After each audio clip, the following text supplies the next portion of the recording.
said uncrustable, it's been a minute. Mm-hmm. All right. Let's see if we can get this right. All right. Hello, what's good? Welcome, finally, ladies and gentlemen, to another episode of Tech Talk Thursdays for Thursday, July 22nd, 2021.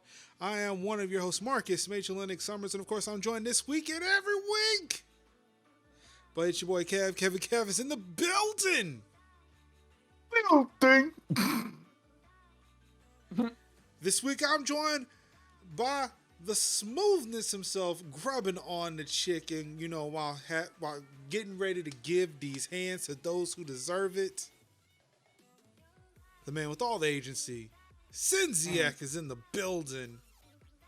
Hey, how's it going? I hope you ate some. I hope you have water. Hope you took your meds before you came over here to the stream because it's going to be spicy this week. Whew. Speaking of meds, I love how we can see through your shirt. oh yeah, you can. Mm-hmm. Well, I tell you, this week has been a very eventful week. Yes, it has been. So, Kev, why don't you tell us about it? How's your week been? My weekend has been good. A lot of rain. Yeah, Like a lot of rain. Yeah, it's rained a lot. Yeah, I was a little worried about the internet again because I was like, this is what happened when the internet went out again. But the internet held.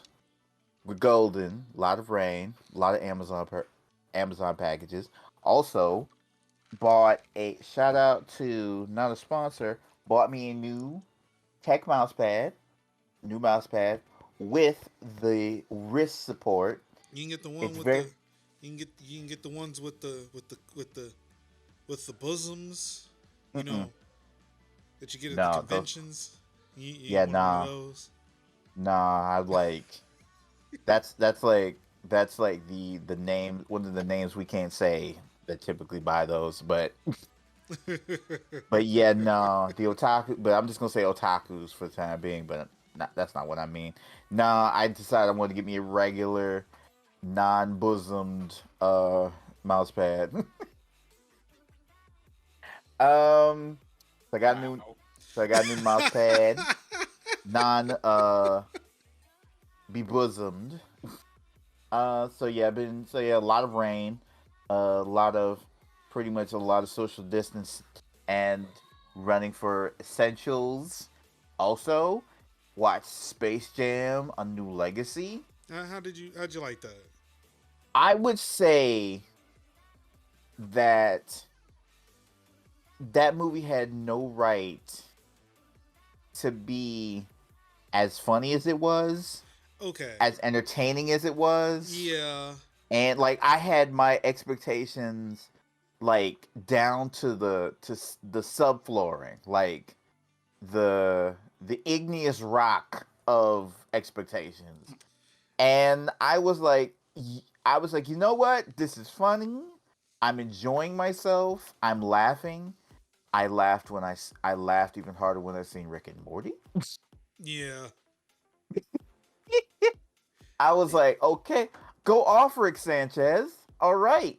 And it was literally like a who's who of how many like cameos we could do. Yeah. And like almost like it was like in a way like a more funnier version of Ready Player One to an extent. You know what? Yeah, I felt that too. Right. Funny enough, both with Iron Giant in it. And but it had a nice satisfying story, good 3-act structure, entertaining, and again, no business being good because again, we already had Space Jam. I mean, I wouldn't say it was good, but it was better than I thought. Like I went in thinking it's going to be a movie. Yeah. It's going to be a movie. Let's just watch a movie. Right.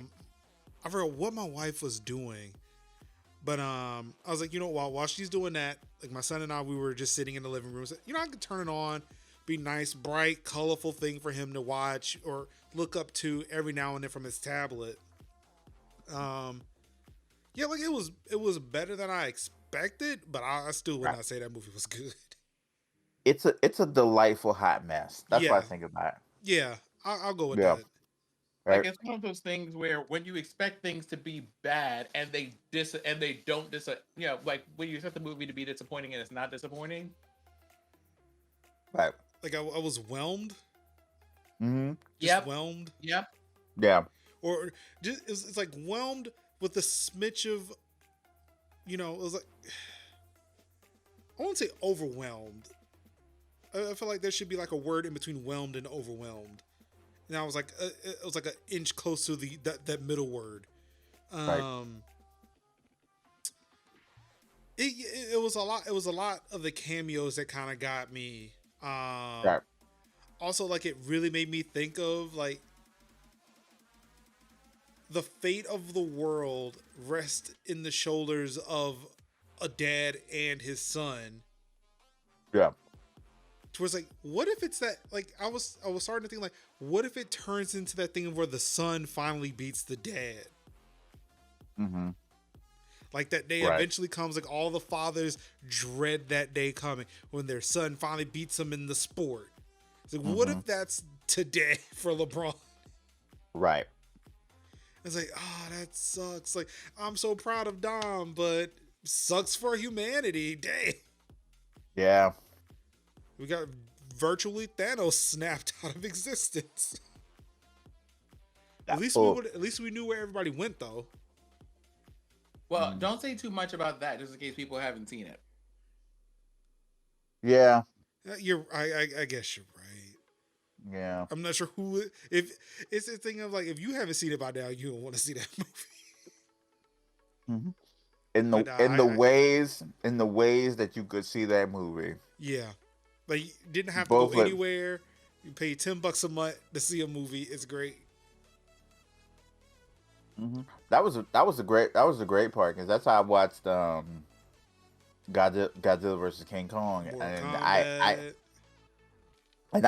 I had the exact same feeling. Like, yo, I didn't have to pay no more money for this. I didn't have to go to the local theater to go see it.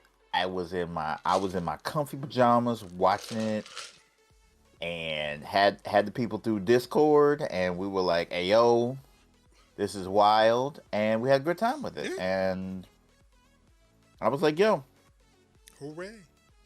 yep." I give it a solid 3.5 out of 5. We'll watch it again. We'll buy it on Blu-ray. Because again, Oh wow, that's pretty high praise right there that you would be willing to purchase it in physical form. yeah, I have the first Space Jam on DVD, So and is I this more enjoyed of a that. nostalgia thing for you? Yeah, Oh, okay. yeah, it would be because again, if that's the type of movie that you need to have in high definitions with no buffering. Because that was the one thing that happened during the film. It was like we had buffering, and I'm like, no, that yeah, that's the one. That's the one thing I'm like. I love streaming. Like I love watching stream movies, but man, when you got when you got like when you got that nice. I got pushed my privilege down a little bit. Yeah, you got yeah. Buffer. Yeah. Don't do it, Major. Don't do it, Major. Yeah, don't do it. Hey, everybody ain't got the awesome internet. We all in the sticks out here. Now, not everybody has the awesome internet, and we talked about exactly why in our last podcast. Don't do it. Yeah, exactly. I'm trying. I'm trying. Bring it down, Rachel. Bring it down.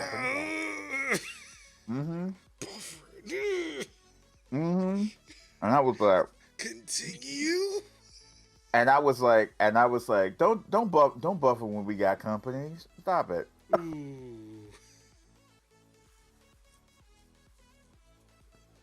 Oh no, we've had some issues with that too, even with Gigabit though. Yeah. So I have learned to love and appreciate the fact that physical media is always going to be a part of my life in one form or fashion. So I'm like, okay, Because it does, just specifically because it doesn't buffer. yeah, Oh, yeah. just you Blu-rays wait. don't Just you buffer. wait. Just you Blu-rays wait. don't. Blu-rays and DVDs don't buffer. Just you wait. At some point. They're gonna come out with a quad layered Blu-ray Mm-hmm. in That the pull that 8K. pulls that pulls movies from the cloud. That's the ones that kill me, like those internet enabled Blu-rays and DVDs. Mm-hmm. They gotta load to get to the menu. It's like, oh, come on, man, what are we doing here? Mm-hmm. I show you the latest trailers for. Yes. That's wild when you're sitting there watching a Blu-ray and I'm like, why am I seeing new movies on my Blu-ray? Like like I come from that old school where it's like you gonna see like you like if you buy like a movie from like 10 years ago, you gonna see all the movies that come out like 9 years ago You that pop didn't in come out yet. you pop in Fast Five on Blu-ray and you see trailers for Fast Nine. Like, wait, what? Huh? That This don't don't make make any sense. that don't feel right. Mm-mm. Who are all these new people? Who's new people?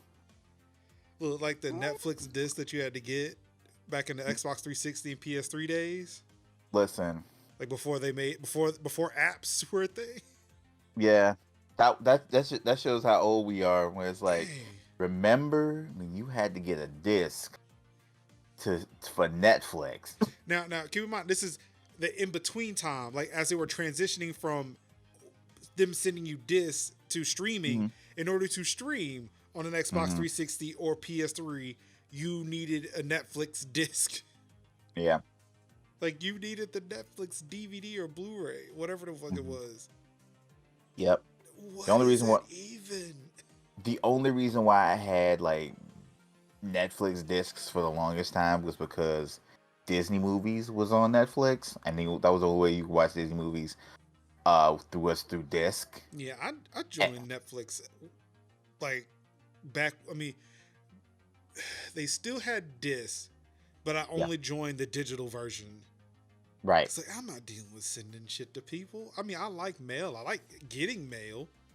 Right. I don't want to do this. This seems like it's too much. Yeah. This was good until like, but then all the streaming services was like, Then Disney Plus came, and I was like, okay, I think I can get this up. I gave. So, but yeah, that was a pretty good movie to me. I dug that. So I did that. Definitely. Monster Hunter Stories is great. Very good. Love that battle system. Yep. I think that. Yeah, I think that pretty much covers it. Oh, if you're gonna buy that game on If you got a good PC setup, buy that on PC because the Switch version is the frame rate is gross. And I wasn't expecting it to be. I wasn't expecting like awesomeness because I played Pokemon. I played Pokemon Sword. I know what to expect, but the frame rate would drop down to like at least like the sub 20s, and that hurt me to my heart. That hurt me to my utter heart. Since the major has stepped away, Sid, would you like to go? Sure. Did I do things this week? I did. So most of this week has been calm. Work front had a number of meetings. It felt like a recovery from last week for sure. But I've been spending a lot of time in like documents and spreadsheets. And the Reels feature of Instagram. But when I haven't been doing that, there also been some like random house stuff happening. So they finally came and repaired the fan in my bathroom because the motor finally died. And so I was just kind of like, right, I guess we should probably replace this. So that happened. And now I can use the fan in my bathroom, and that's going to be nice. There's also, I found out it's completely different from all the other fans I have in every other part of the house. The other thing is, got to see some friends this week. So Okay. Saw a friend for sushi on Tuesday. Um, hung out with a friend on Wednesday, and I was not approached by anybody asking about the mask that I was wearing. So that's nice because we didn't have to go to jail. That's good. Anytime we don't have to go to jail, it's a wonderful time. Um, so hung out with some stuff. I might end up with my first SLR camera that I don't know how to use, and a Ooh. whole bunch of somewhat expired 35 millimeter film. Hmm. So SLR. Yeah, Oh. like not digital SLR, an Oh, actual SLR camera. Oh. I was like, film. Oh. yeah, like yeah. I was like, But you were DSLR. just I was like, SLR. I was about to say, ooh, Oh. which one? You going Canon, Mirror, mirrorless? Fuji? Oh. Oh. Yeah. and the rest of it has just been spent um looking at things and watching things and reading the news and like not wanting to hit the yeet button on humanity in general. Mm, mm. Yeah, I can never do that. I can never hit that button. If you'd be like, I'd be like, if it was possible, I would definitely be like 2 tickets to Wakanda, stat. Yeah, I would rather remove myself from it, but yeah, I can't eat the whole entire population. I refuse to punish the entire population for the dumb shit of a few. I want to do selective yeets. Yeah. I Hmm. mean, at a certain point, I'm just like, I could be selective about it, but there are enough of y'all that I feel like the ones of y'all who got caught up in the amount of people I would eat would just be like, nah, we get it. Um, and I'm starting to catch up on some reading I've been meaning to do. Ooh. This most recent reading has been This is Marketing by Seth Godin. Um, although I will say that there is a certain part in books for me where it's like you were giving me several examples of things and anecdotes to say the same thing. And I feel like this book probably at the stage that I'm reading it, I found a couple of things that I'm like, this is really cool, but it's also like I think this book could have easily been half of its size and just as potent to read. This book could have been an email. Wow. I Mm. I'm gonna mind my business if that's okay. You sure did. And then Mm. I use an application called Spark for my mail. Ooh, Um, so do I. Mm. and I had to finally uninstall it because Mm. Oh. I kept I would start it and then every few days for seemingly no reason, like not prompted by an update or anything, would just go, "Hey, do you want to relog in with all this information?" And I'm like, "I can, but why are you doing this?" And it has like no explanation or anything. So finally, I was just like, "I'm just gonna use the default mail program This is that the on your iPhone phone. actually just has." Huh? This Yeah. is on the phone. Yeah, Yep. I've not been hit by that. I'd imagine I'm I would just have been hit by it with me running on these damn betas all the fucking time. Well, I mean, to be fair to you and literally the rest of the universe, and it's the only give I'm going to make for this, which is very little. I do have an iPhone 6S. The way that you just looked at me. I mean, hey, if you want to send me a more modern version of this phone, And unfortunately, that's one thing I don't have here. That's one um, thing I don't and- have. I have an iPhone 6.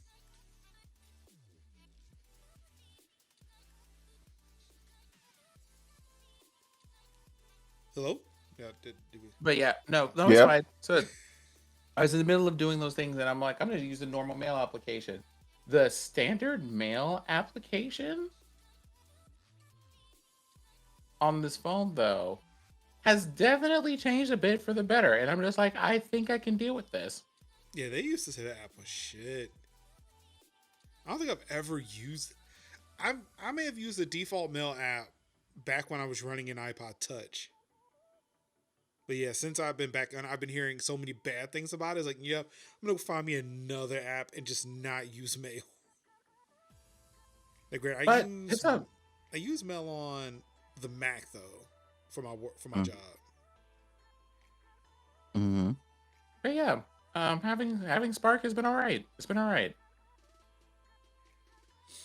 it has not been a poor experience. So there you go. Just chalking it up to age of the device. I mean, it could be that because I have no idea what the other reasons are, or if other people are having like those kind of experiences or whatever. Have Like I you took reached a out to peek the on the internet, devs? and look, huh? Have you reached out to the devs? Look at you telling me to just talk to the devs like they're normal human beings. They are. Like, I've done that. Like, you just Mm. like say, hey, I've have this issue, and they are willing to work with you to get it fixed. You act like they're fucking Activision. Oh, oop. And now, oop. So, um, This is a small team of it's a people. thing. Like they No, it's a thing of me like honestly being like I don't know how to do this, and when I say treating the devs like they're normal humans, it's also being like I don't know. I am that person who feels like when I talk to a dev, it should be about something important because, good lord, they have a lot of things to do and a lot of people giving well, them critiques about so many things. well think about like you're not using their product. That's something that's going to negatively impact them. So if they can help retain you, they will do that. Like that's the thing. Like this is how they make money. I think I reached out to them through Twitter. If I'm not no, it was email. I actually did use email for them. Um, honestly, I'd recommend it. Just reach out to them and say, "Hey, I'm having this issue," and pretty sure they would love to get your feedback, figure out what's going on, and get you on your way. I'm pretty sure they would hate to lose you as a customer or as a user. Mm-hmm. Do they charge for Spark? I don't remember. I've used it for a No, while, so I don't remember if I bought it. I don't think they charge for it If actually. it's free, I need to find their donate button. Then I love Spark. But yeah, that's Um, everything. That's everything happening over here except for um listening to some stuff. Oh, found out a thing got put out today for a tabletop game I was in. So I was just like watching that, and I was like, this was adorable. It was a very adorable time, very wholesome. And yeah, that's it. That's everything that happened out here. cool, So, cool. what trouble are we getting into this week, Major? That's the question. I mean, I wasn't planning on doing much of anything this week, but I was told some things and told to be at a place at a certain time, and yeah, I did a thing. I spent some money. For And What those, didn't you? give us an unboxing video. How very dare. Mm-hmm. Indeed. Tuesday was a very busy day for me. Mm-hmm. For those who listen to the audio version, I'm holding up my empty box for the GeForce RTX 3080 Ti, the newest card, the absolute newest. Mm-hmm. That's come from Nvidia. Yeah. There would have been an unboxing video, but I had a meeting after work, so I was like, I want to get this thing installed and use it immediately. So Mhm. y'all gonna have to excuse me if you want an unboxing video. There is definitely plenty. Just there won't be one here. Yep. Got up at 4 o'clock Tuesday morning to head to a Best Buy to get online. Come to find out that when the news hit Monday, like Monday morning, there was somebody already waiting at at the closest Best Buy to me at 11 a.m. Monday morning. Mm-hmm. I was able to find out like they had like 90 something 3090s, or no, 60 something 3090s, 50 something 3080 Ti's, and it was like a steep drop off between the 3080 Ti's and then the 3080s and lower. Mm-hmm. So by the time it was my turn to choose what card I wanted, I had an option of the 3080 Ti or the 3090. So yeah, I got this new bad boy and been trying to use it as much as I can. Unfortunately, being back in the office, that limits that time. Right. But yeah, had a stream yesterday, kind of showing off the capabilities of being able to play games that I normally couldn't play while streaming on a single PC. The results were pretty good. However, I talked to some people after that stream today, and it seems like there is an issue with OBS not being able to capture footage when the game is playing at over 60 FPS. Mm. So That's, yeah, that's disappointing. it's a sad day. It's a sad thing for me, but again, that's a first world problem, given like Yeah. what I can do. So Yeah, it's like, man, the thing that you would think that would solve the problem of content creation. TAC, no, there were people camped out. Like I said, somebody was there at 11:30 a.m. the day before. Right. So They there were were like, people camped out of that Best Buy. From what I understand, I heard this anecdote, like just through the grapevine. They said that he went into the Best Buy, asked if he could form a line outside of it. They said they were cool with it, and he just bought his chair and sat outside. He had been there again since 11:30 the day before. damn. But can it run Stardew with all those weather effects? Eventually we got to figure that out. I know. Again, I try not to mention this game as often. I mean, as much, but it can run Cyberpunk 2077 at 1080p 60 with ray tracing. That's good to know. Without ray tracing, triple digits. Every game I've thrown at it, it's been able to handle it wonderfully. Granted, Cyberpunk I think was the only one I've been struggling to play since it came out. Mm-hmm. But streaming wise, being able to play everything at like 1080p 60. Some of them with ray tracing. I think we were able to get Battlefield to work with ray tracing and Minecraft with ray tracing. Yeah. We tried Control, and Control was not having it. Yeah, Control took a nosedive. I remember that. I was like, ooh, ooh, ooh. It was like as soon as you turn ray tracing off, it was like, oh. I mean, and even then it was so like, maybe. But yeah, I'm really happy for it. Can't wait to throw some more stuff at it. Working on some video editing and coding and stuff like that. Trying to figure out what those benchmarks look like. Right. I'm trying to get some decent footage because I think last night's footage kind of got messed up multiple times because of the crashes that I don't think I'm encoding them properly. So hopefully this stream will go okay so that I can throw it through Handbrake and see how that goes. Okay. Yeah, Ruin, I don't know either. Like, it's still going to take some time to figure out what's going on with that, but hopefully I can get that figured out soon.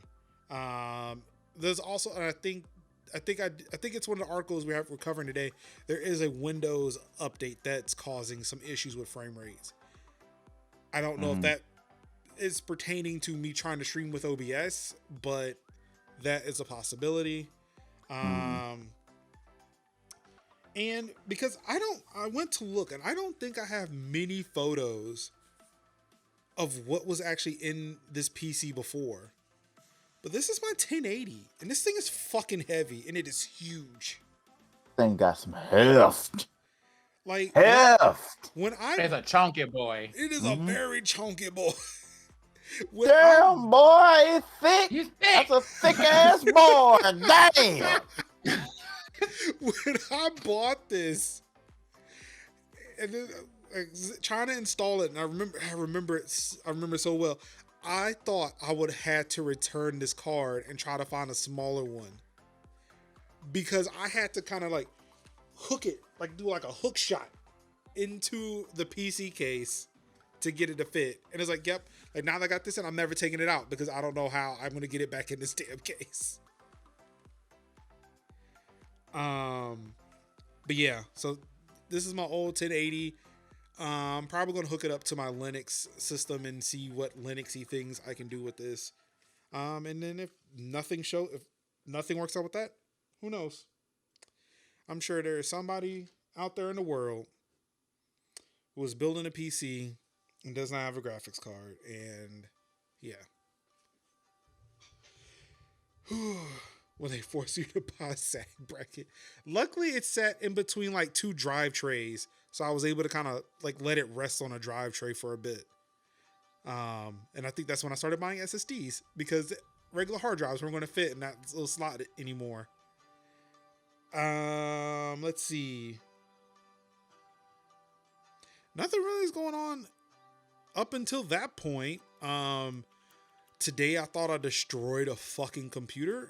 Kind of destroyed the ability to log into it. But was able to kind of get that settled before I went to work. But I tell you, I just been like for the 3 hours I was dealing with that issue, I swear I thought I was like, you know what? You ever made such a huge mistake at your job you just wish they would just fire you instead of just reprimand you? So let's just get this over with. Like, I fucked up royally. Just let me go. Please, just put me out of my misery. I just want to go home. Just don't let me be here. Damn. But nope, I was able to solve it. And like the people we were talking to was like, yeah, that's not a big deal. Like, you're okay. I was like, yeah, I told my boss it didn't really feel like it was not a big deal before.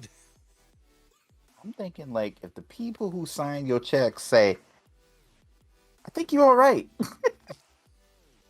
if nobody's coming at you, like if you mad, like if they mad, but you like, hey yo, I did what I could do. I'm only one man. I'm only flesh and blood. Sure, but if everybody's like, it's fine. Yeah, like I felt like it was a stupid mistake, but right. Like what made me feel better about it was the fact that one, it was a stupid mistake that could have easily been fixed. Like it was like 2 minutes and I'd have been golden again. And then the fact that like when we talked about it after, as I was heading out the door, we talked about it. I said, yeah, so what do you think happened? I said, he was like, it was either this or it was just a dumb mistake. I was like, it was honestly just a dumb mistake. And then that was it. I walked on. I just left home. I was like, all right, cool. This is it. We're done. I'm going home. I'm going home to test. I mean, not to test, but to try on some new shorts that I got from Prime Wardrobe. And I'm going to eat some Chinese food and get ready for a podcast, which,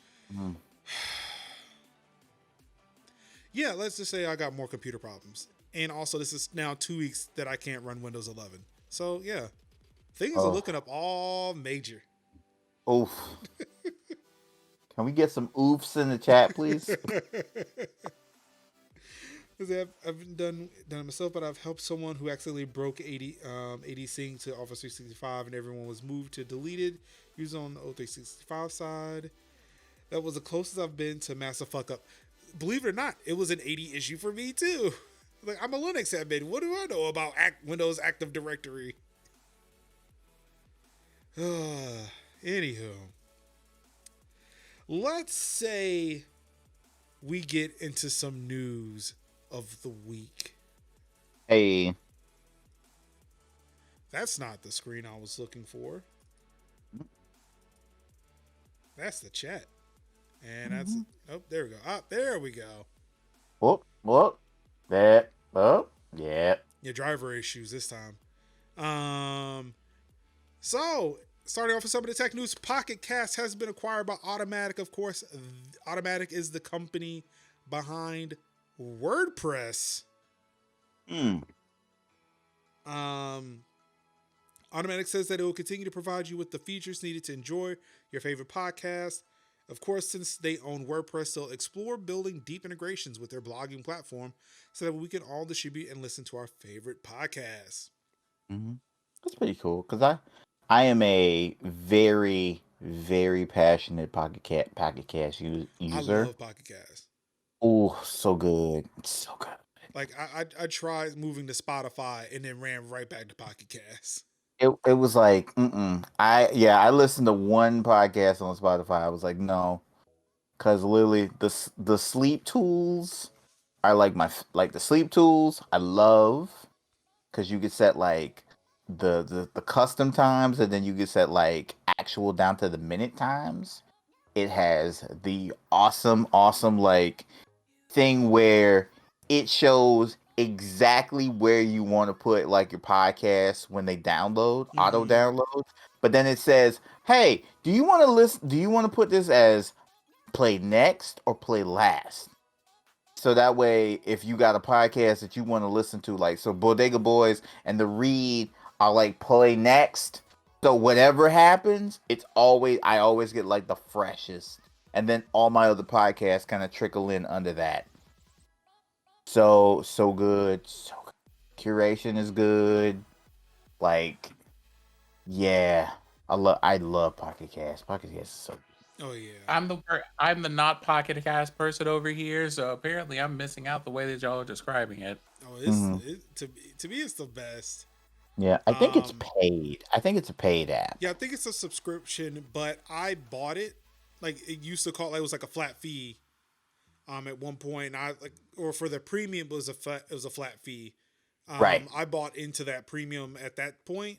So Yeah. when they switched over to subscription, they were like, "Yep, you're a lifetime now." I said, "Fuck yeah, Yes. let's go." That $5 I paid one time. Yes. Mm. But yeah, I was using Pocket Cast when I was when I was on Android because that was back when Android did not have a dedicated podcast player. Mm-hmm. Like you could have used iTunes on iOS, but there was nothing on Android. So I've been on Pocket Cast since then. Yeah. Of course, like now there's like Google Podcasts, YouTube. Like I think there's podcasts on YouTube Music now, if I'm not mistaken. Yeah. But yeah, I like Pocket Cast because like it does what Spotify does, just not as good as Spotify does it when it comes to syncing Yes. the podcast or like just syncing Yes. how you listen to audio. Mm-hmm. But I still like it's the playlist features Mm-hmm. that keep me in Pocket Cast. So yeah, it's good to see that. And obviously, you know, there are roadmaps for Tech Talk Thursdays that are aligning with some of this news. So I am really excited to see all of this because I Hey, would like to see where this goes. thank God for Christ. Speaking of iOS, though, active zero-click iMessage exploit in the wild, targeting iPhones running the latest software used against activists and journalists. Whew. An explosive report from Amnesty International interpreted device logs to reveal the scope of targeted malware attacks in active use targeting Android and iPhone devices since July 2014 and as recently as July 2021. Exploited devices can secretly transmit messages and photos stored on the phone, as well as record phone calls and secretly record from the microphone. The attack is sold by Israeli firm NSO Group as Pegasus. The big thing about this one, especially for iOS users, is the fact that it can be sent to your phone and you don't have to do anything. Mm-hmm. You ain't gotta read the text message. It just gets Remember, sent to you and you're done.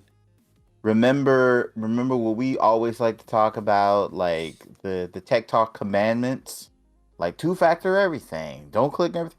It that's it. Not. It's like if you're targeted, you're targeted. And that that legit scares the shit out of me.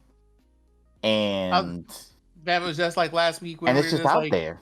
like %F, %S, %N or something like that. Also was just like, now you can't use your phone. Mm-hmm. Also, fun fact, for this article, other places that they have sent in things or injected things to be used as exploits: Apple Music, system services. Mm-hmm. So if you And also decide, apparently for a counter-terrorist group that, you know, is like exploiting your devices, they're also apparently very bad at covering their tracks. And so there's a whole section mm-hmm, that covers them being bad at this. Ruin. This is also and there are also Android exploits too, but this is an Apple centric website I'm on right now. right. It's like, oh, it's all phones. Yeah, It's like all phones, all devices. you're fucked regardless. It's It's like just that I'm on an Apple specific website, so they're covering Apple shit right now. Yeah. See, here's the thing, Ruin. Even if you knew what it was, you can't stop them because it's a hey. You don't even have to open this. You don't have to open it. It just be like, "Hey, buddy," and that's it.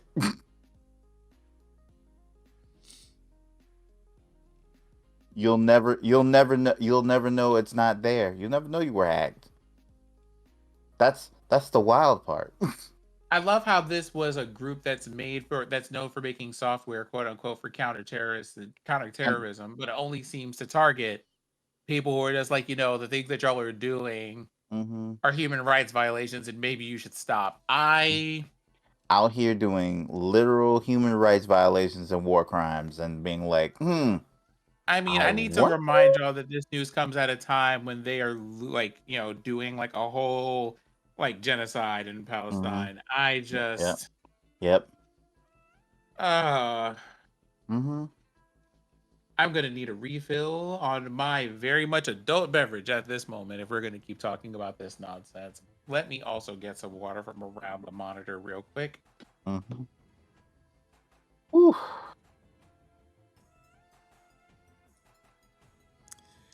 But yep, I'm Oh, go ahead. that's it. That's all I got. I was about to say that's all I got. Mm. Of course, Apple came out in defense of iOS, saying that you don't have to worry about it. But it was like just the weakest statement I've ever seen. We That's that. unequivocally stand against these things. Mm-hmm. And that's it. But do you? Uh, the, But do you? the full statement is as follows, quote, Apple unequivocally condemns cyber attacks against journalists, human rights activists, and others seeking to make the world a better place. For over a decade, Apple has led the industry in security and innovation, and as a result, security researchers agree iPhone is the safest, most secure consumer mobile device on the market. Attacks like the ones described are highly sophisticated, cost millions of dollars to develop, often have a short shelf life. Jeez, what the fuck is that phrase? And are used to target specific individuals. While that means they are not a threat to the overwhelming majority of our users, we continue to work tirelessly to defend all our customers, and we are constantly adding new protections for their devices and data. So we don't condone any of this shit. They look, our phones are the best at protecting you, so you should buy more of them. 3, this shit costs too much for them to give a damn about you, the everyday user. So, going about your business. Mm-hmm. The weakest fucking statement I've seen.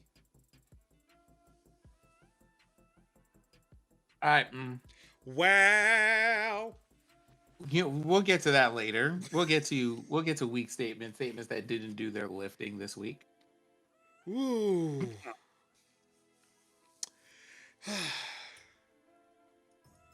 In more Apple news, please stop spraying Lysol on your phone. Just Lysol stop. Lysol wasn't the problem though. They told people not to put hydrogen peroxide on their phone. Which is found in Lysol. I mean, that's the catchy one. That's the catchy title. Like, Mm-hmm. do not put your like Colgate toothpaste on your phone. Mm-hmm. Don't smear Old English on your phone. The quote, using a 70% isopropyl alcohol wipe, 75% ethyl alcohol wipe, or Clorox disinfecting wipes, you may gently wipe the hard, non-porous surfaces of your Apple product, such as the display, keyboard, or other exterior surfaces. Don't use products containing bleach or hydrogen peroxide. Avoid getting moisture in any opening, and don't submerge your Apple product in any cleaning agents. Don't use on fabric or leather surfaces. Who's doing this? Literally everybody during the pandemic. Yep. Just hit it with one of these.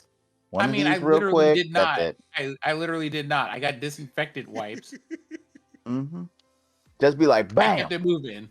See, here's what you do. You take your phone, you take a wipe, and you're good. That's it. That's it. That's all you need. One of these But, wipes, 2 phone, done. Like a slightly damp cloth with like that you have applied some soap to. I know Yeah. that some of y'all are having a really hard time with the concept because you're not used to washing your ankles, but you can also apply soap and water Well, to things like your phone. Yep. Don't don't be taking this and spray this over your phone. Leave this alone. Also, don't throw your phone in the. You know what? While we're here, just giving you nonsensical instructions.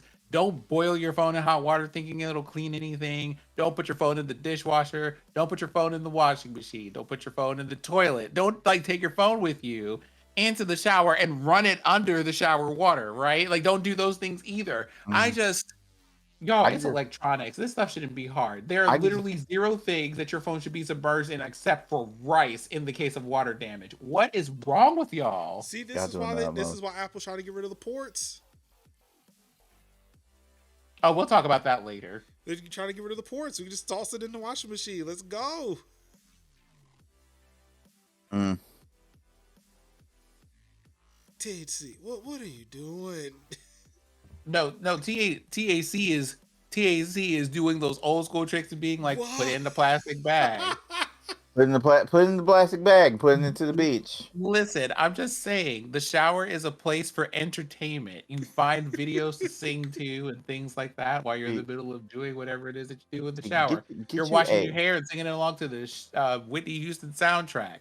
Mm-hmm. Not in holographic form. We do not have a Okay, you know We do what? not have a Whitney You know hologram. what we need? We need a way. We need these television companies to make a waterproof TV that you can mount in the shower that has AirPlay access on it. You say that, but I bet they have one. They We, do we have that. I need an They do have AirPlay. that. I I bet need an that's a AirPlay thing. 2 capable shower TV. Yeah. Which was funny because I think I seen it in the episode of the Vanilla Ice Project. Okay, now I That don't want it. He just ruined it for me. yeah. Okay, teacher. Okay. See, you had the physical buttons. Okay, now that makes sense.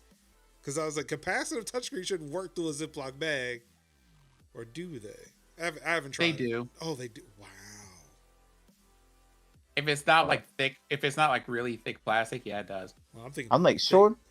I'm thinking short of like a waterproof, like one of those like waterproof shower type Bluetooth speakers, and you stick it on the wall, and then like sync that up to your phone outside, and then play like podcasts and listen to music and stuff. Outside of that, no. I used Don't to bring your have. phone in the I used to shower. have like a shower Bluetooth speaker, but then I realized there ain't nothing really I want to listen to. Like never have I like been in the shower and be like, yo, I really need to listen to this episode of The Read that much so that I can listen to like Kid Fury as I like wash my hair. Like I don't like I'm not like I can wait the X amount of minutes it takes me to shower Yeah. to then jump back on the podcast again. But yeah, please cut it with the bleach and the hydrogen peroxide. Yeah, don't do that shit. Don't do that. Don't do that shit. Apple will delay bringing employees back to offices until at least October because of the Delta variant. Or they Go can just on. keep continuing to do like work from home. Somebody's got to pay for this spaceship campus. Mm-hmm. Well, I mean, whose fault is that? you made this spaceship campus, and there's a whole pandemic out here in Cupertino. The pandemic's still out here, man. Tim Apple. I'm sure people would rather stay at their nice comfortable homes and their slipper socks than come out to this literal spaceship. Well, I'm like, I'm sure people live in Cupertino that work in Cupertino, and I'm sure they can stay at the house. well. You turn it into a hotel. Mm-hmm. There you go. Have tours. Done. That's how you pay for it. I would love to stay at the Apple Hotel if they turned it into a hotel. I'm Yeah. not trying to go to an Apple hotel. I barely want people to go to their offices. You'd be like, honey, pack the child. We're going to Cupertino.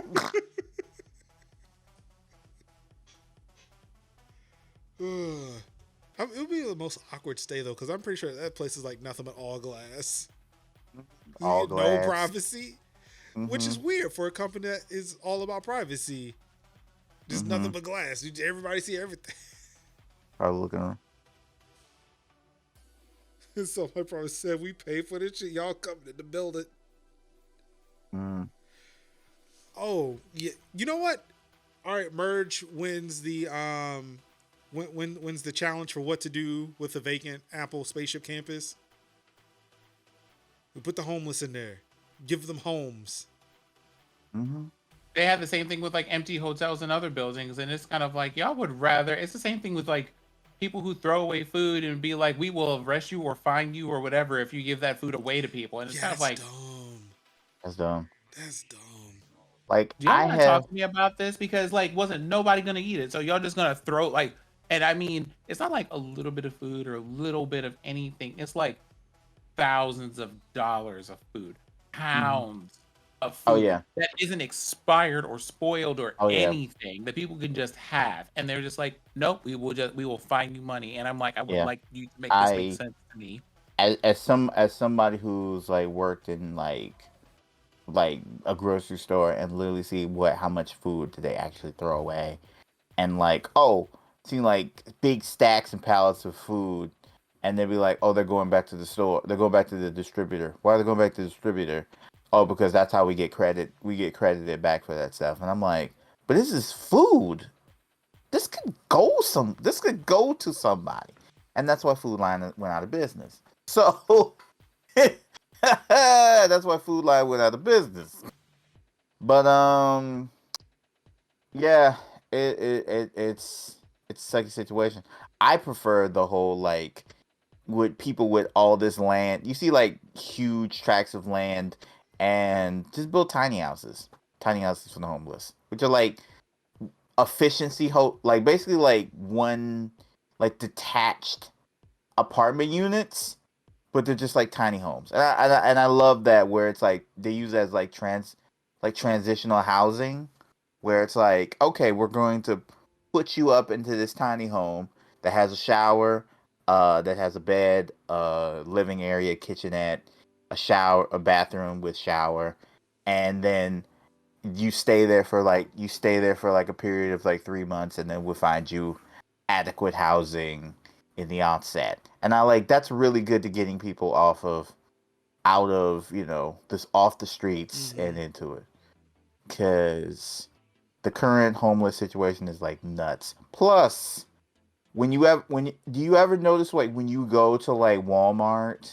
or Target, and you like as soon as you step out of the car you hear like loud mute like top 40s of the 80s, like when you walk into Walmart and you just like all you hear is like, like, let's make lots of money, and you hear like, that kind of music like that. That's what it's called. That is, they do that so that homeless people can't sleep outside. So they blast music on the outside of the building, around the circumference of the building, to discourage homeless people from sleeping. Yeah, it's a name for that. It's the reason why they choose certain benches. Right. To say And that, oh, it's the curb skateboarders. No, the fuck is not. no, it's not. It's to keep homeless people from sleeping on the benches. And I know there was an extra credit. There was an extra credit video that spoke about it, and I can't remember what it was. It was something. I'll have to look it up. I'll look it up in the meantime, and then I'll post it in the group chat. So yeah, Apple is holding off bringing back people in the offices until October, or until at least October, due to the Delta variant of COVID-19. But yeah, let's stop forcing people to come into the office. I'm just saying. Mm-hmm. That part. So we truly despise homeless. All the anti-homeless measures discussed me, like removing benches and subways. So, yeah, it's weird. Mm-hmm. It's really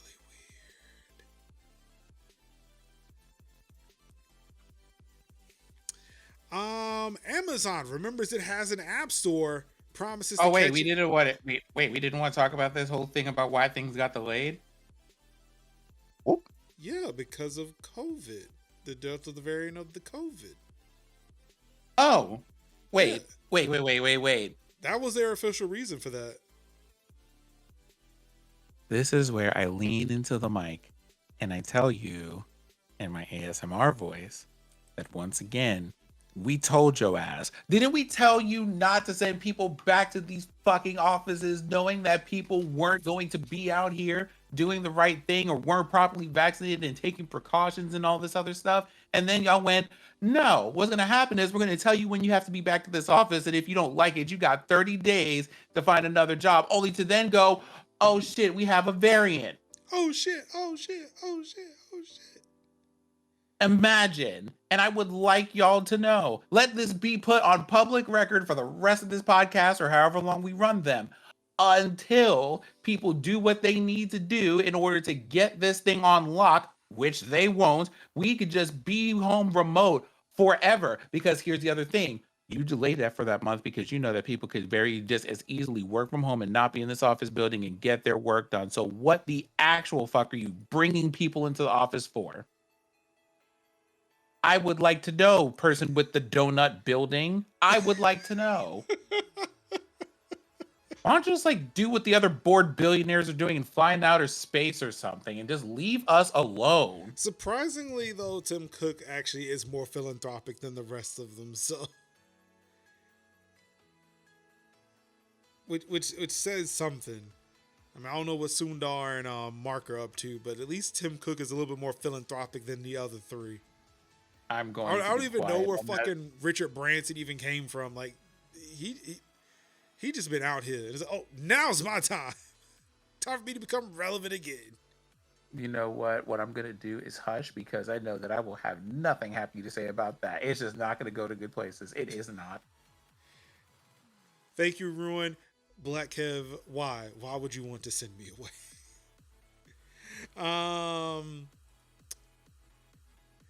So Amazon remembers it has an app store, promises to catch up with modern package support eventually.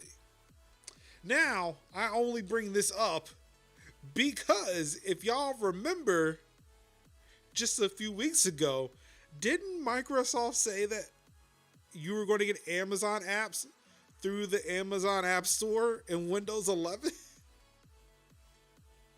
And Amazon was like, wait, what? Oh shit, we need to get this on lock. We are not ready. Like I say, somebody forgot to tell Jeff. He was too busy building that rocket. Yeah, he was too busy doing rockets. Like, wait, what? What you mean? What? Wait, what do you mean this looks like a peanut? Okay, I see it now.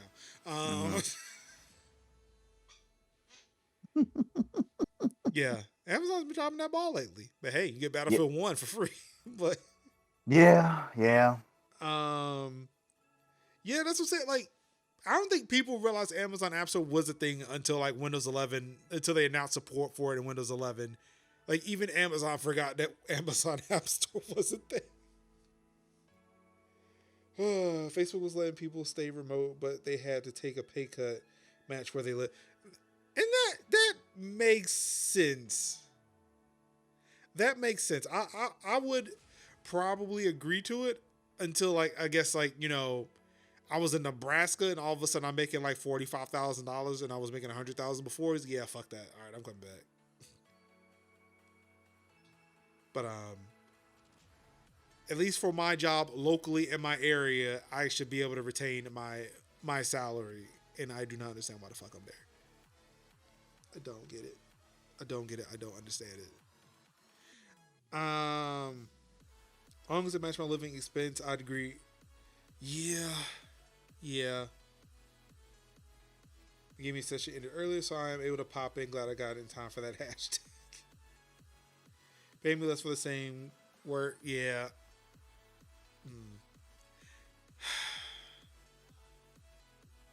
No. I'm not okay with that. So yeah, it looks like Amazon's got some work to do, getting that app store ready to go. So Twitter found some time on their hands after killing off fleets last week. Which is still here until August the 3rd. Twitter for iOS begins testing a dislike button for users. The way that I don't want anything close to a dislike button. Period. The way that y'all insist, Mm-hmm. like with every fiber of your DNA to Mm-hmm. do anything, literally one thing that your users have asked you to do in 10 years, but you want to experiment with a Mm-hmm. dislike button, And then which going to take, and then gonna have to walk it back. which here's some notes for y'all. This is going to be explored in the same way that fleets were explored, so take that into account because it's not going to it might but probably won't be a permanent feature.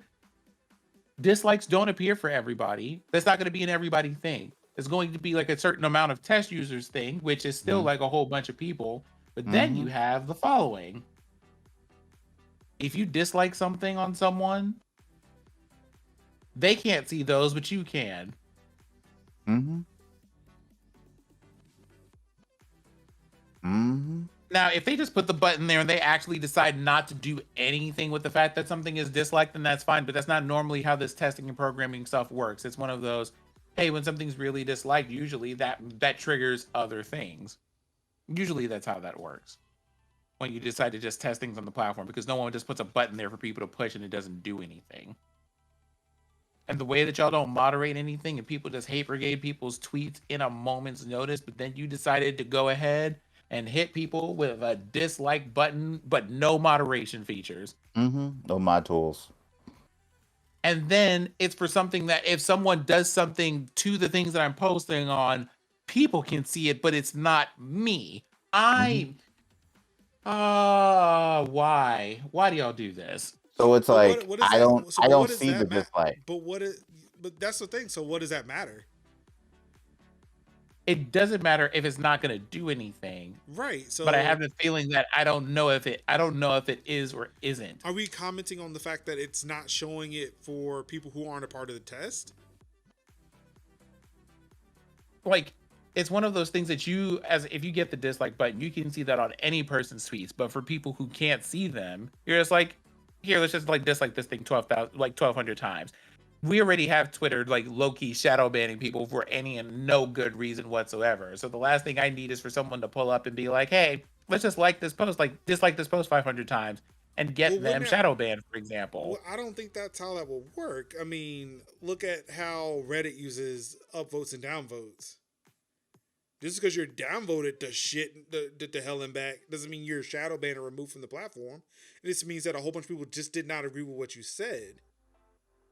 It depends on if it impacts how visible you are to people. Now, I don't know what else. The problem is they're not very clear about what else the now, dislike button now does I other could than the fact that it exists. now I could see that, but it seems like this, like even looking at these screenshots, it looks like the like and the dislike buttons are appearing in comments or in the threads of the tweets, not the tweet themselves. So there's that bit to where it won't actually affect the original tweet. Two, if people are starting to, like, I still do not understand why people are not looking at tweets chronologically. I don't Oh, understand you why mean? that's a thing. Oh, do you mean like that example of a thing that they could be doing and actually spending their time on? Well, I Because mean, that's the other thing too. It's one of those they used to they fixed that. Jack who They like fixed that. wasn't Jack was on record doing what? As saying that, like the whole thing about Twitter is that things are important for like, you know, He was trying to generating justify generating the algorithmic approach to showing people tweets. yeah, like I was But just like it's an important part of conversation. yeah, Okay, so like are they we did. going for Yeah, conversation here? Or are we going for engagement at this point? yeah, sure. They tried to justify it, but at the end of the day, they did fix that because it was a thing where I had to turn that on like every week, but now it's persistent. I don't have to touch it anymore. My tweets are always chronological on the app. So I mean, if there are people who Do are, any of if y'all believe that at home, let Major know. huh? I said if someone believes you at home, let me know. Oh, that it's not chronological. I mean that. No, that it is chronological. That it is chronological and it stays that way. I mean, as far as my app shows, as far as mine shows, it's all chronological. Let's see here. Look at all those Yeah. tweets at the top of the screen. Your timeline shows the latest tweets. I could switch it back to what they wanted, but no, mine shows chronological. And it's the same reason too why I use TweetDeck. Why? Because it always shows things in chronological order. Yep. Mm-hmm. So I mean, I use TweetDeck for other reasons, but yes, that is one of the good things. Yeah, I mean, I use it for that too. I use it for multiple reasons, but it's a thing like when the Twitter app went algorithmic initially, yeah, I was on TweetDeck more because I'll be damned if I'm gonna see things in some algorithm as opposed to when shit actually happens, because I need to there's a sequence of events of when things happen, and trying to use an algorithm to do that that does not help anybody. But no, it's cool. We're just gonna get a dislike button instead. But that's the thing too. I feel like it's going to end up more Reddit-y than content generation-y. But I mean, if that's what they wanted, people are on Reddit for that. Again, we can all sit here and say, hey, company A, company B, company C, stay in your lane. But they're not going to do it. And obviously, I mean, they're not, but they look at Facebook, say, look, Facebook's doing it. Look, apparently their best content is when people fucking disagree with each other. So what I'm going to say here is, right, although you are correct about that, we're right and we should say it.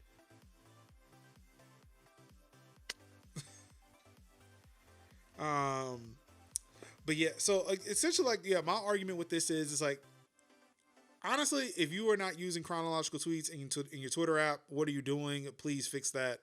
Because yeah, I could see how content would be buried if it's based off if the dislikes and likes started filtering into the algorithm and it starts placing things further and further down. It's the reason why look, find a few people on TikTok that you like to follow them, and do not be on the For You page. Just don't. Because now it's half of the fucking videos I see on the For You page, I was shadow banned for 2 weeks. It's just everybody complaining about them being shadow banned. It's look, if I cared, I would have followed you, but I honestly don't. So I'm just going to keep moving. So I like to see Kev's cooking videos. I would have never seen it regardless. So I was following him so I can see what he's cooking. Yep. I ain't got to worry about people getting shadow banned because I'll see all the posts they put up unless TikTok removes it. Mm-hmm.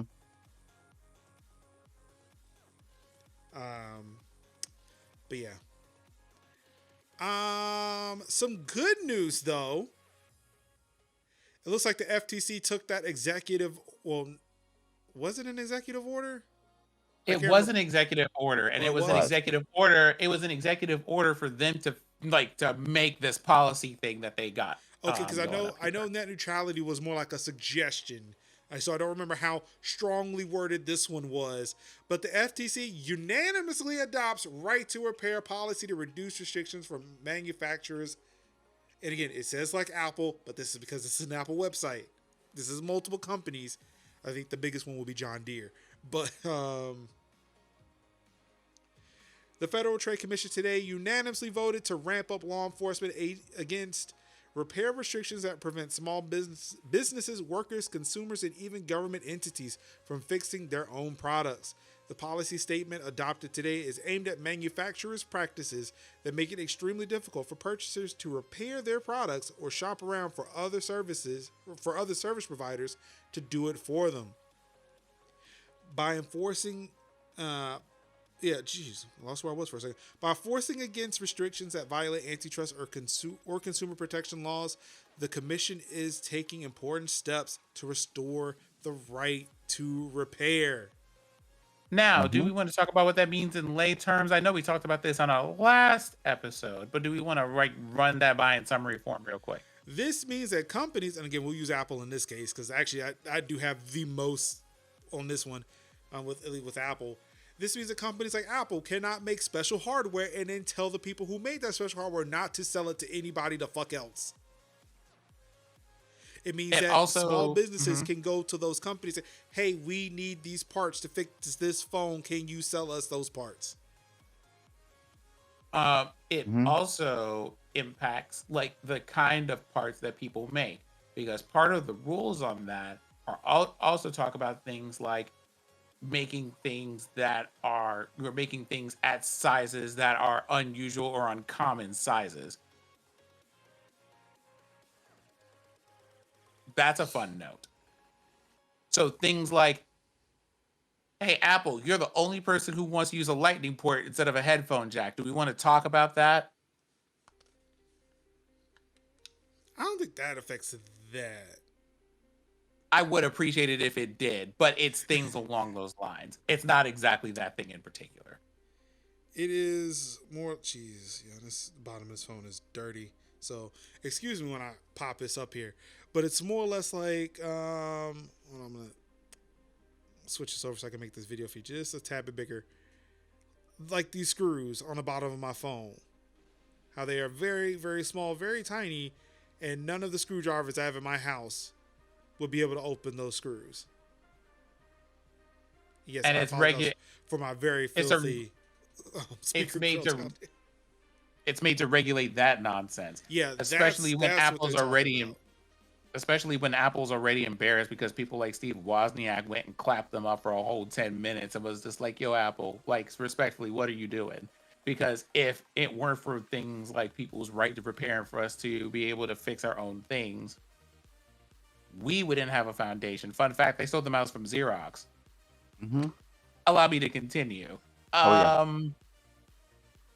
You got that whole thing, and then they were just like our one of our most successful models for things, and they were like was a product that sold like 6 million units during a time when people had the right to go and ask other people to repair things. Y'all don't got to do people like this. Hmm. Agreed. Agreed.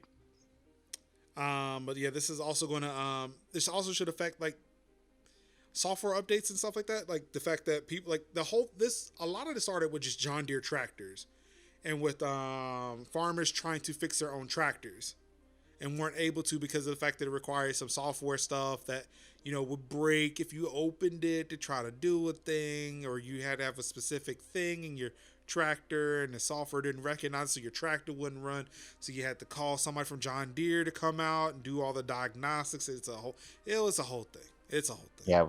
What was the thing? Yeah. And the fact that we talk about cell phones, we talk about like consumer electronics, but think about how your cars are now becoming so dependent on computers. The fact that 2021, 2022 vehicles can't literally be made because computer parts aren't available for it. Hmm.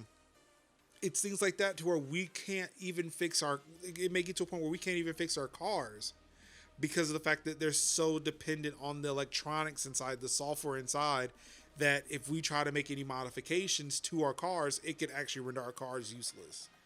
Right. And yes, it is a lot of bullshit for a tractor. Like, I was really surprised, of all places, John Deere was like one of the leaders of, or Farmers Against John Deere was a leader in this. Hmm. Excuse me. But also shout out to Luis Guzman, I think is his name, the repairman from New York, who's been kind of like lobbying Congress to get the stuff going. I think I know what he's talking about because I've been looking at a lot of phone repair videos lately, and yeah, my man has been like champing at the bit about Apple and its shenanigans. He even commented on Linus's bullshit video of him breaking his iMac Pro, which on camera, and then he couldn't get parts for. But I like, as much as I was like, yeah, but I was still definitely beating that drum of, hey, guy, you broke terms of service, and you broke the terms of service in a video with 1 million hits. The ad revenue alone could have probably bought you 2 or 3 Yeah. of those iPads, of them iMac Pros. But I understood his reasonings for him being like, "Yo, I need the replacement parts," and why Apple doesn't do it. But it was also to the fact that, to the degree of, A, yes, this should be the way, and then B, you broke it, you broke it by taking it apart, and you didn't have you broke it by taking it apart. And I seen you break it when you took it apart. There's video evidence of you breaking it, and saying like, yeah. But yeah, I understand. Yeah, right to repair, definitely, Yeah, definitely you should that. be able to fix it, but you were still an idiot. Yeah, but yeah, you're still You're not an idiot absolved from and an being an asshole. idiot. Yeah, You're not absolved from that. You're not absolved from this, and you're going you're going through oppressive, back and forth about it. But yes, you broke it. Is it like Epic in that case? Who's like, you know what? You were a big fucking company. You could afford to take this hit, but we kind of see an argument. Right. We see the argument. We get it. We understand it. But you like broke you. terms of service. We still don't like you broke. We broke term. You broke terms of service because you broke it, and you made a video of you breaking it, and we seen it. You planned to go against Apple for 2 years. Right. You trying to get Microsoft to conspire with you. Right. It's like you. It's like you decide. It's like you made the content. Now, if it's like, okay, it fell off a desk or it got wet, and you wanted it to be replaced or fixed, that's one thing. That's accidental. But you took it apart, and you broke it, putting it back together in a video. How embarrassing. Dumbass. TC, you're so right. You're so right on that. You hate to see it. You hate to see it. It's like, Thanos raised some good points. He made good points, but he was still wrong. Yeah. And Killmonger made great points, but he was still wrong. Was he though? He wasn't wrong. Jury's still but out he was wrong. Jury's still out on that one. He wasn't wrong, but he didn't have the best. I know that you did it. What? Jury's still Say out something about whether or not like Thanos was right, and actually while you're also out here talking about how, I can't be out here yeeting all of humanity into the void.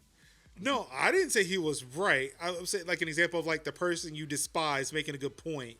Right. He had good points about why can't he just get replacement parts?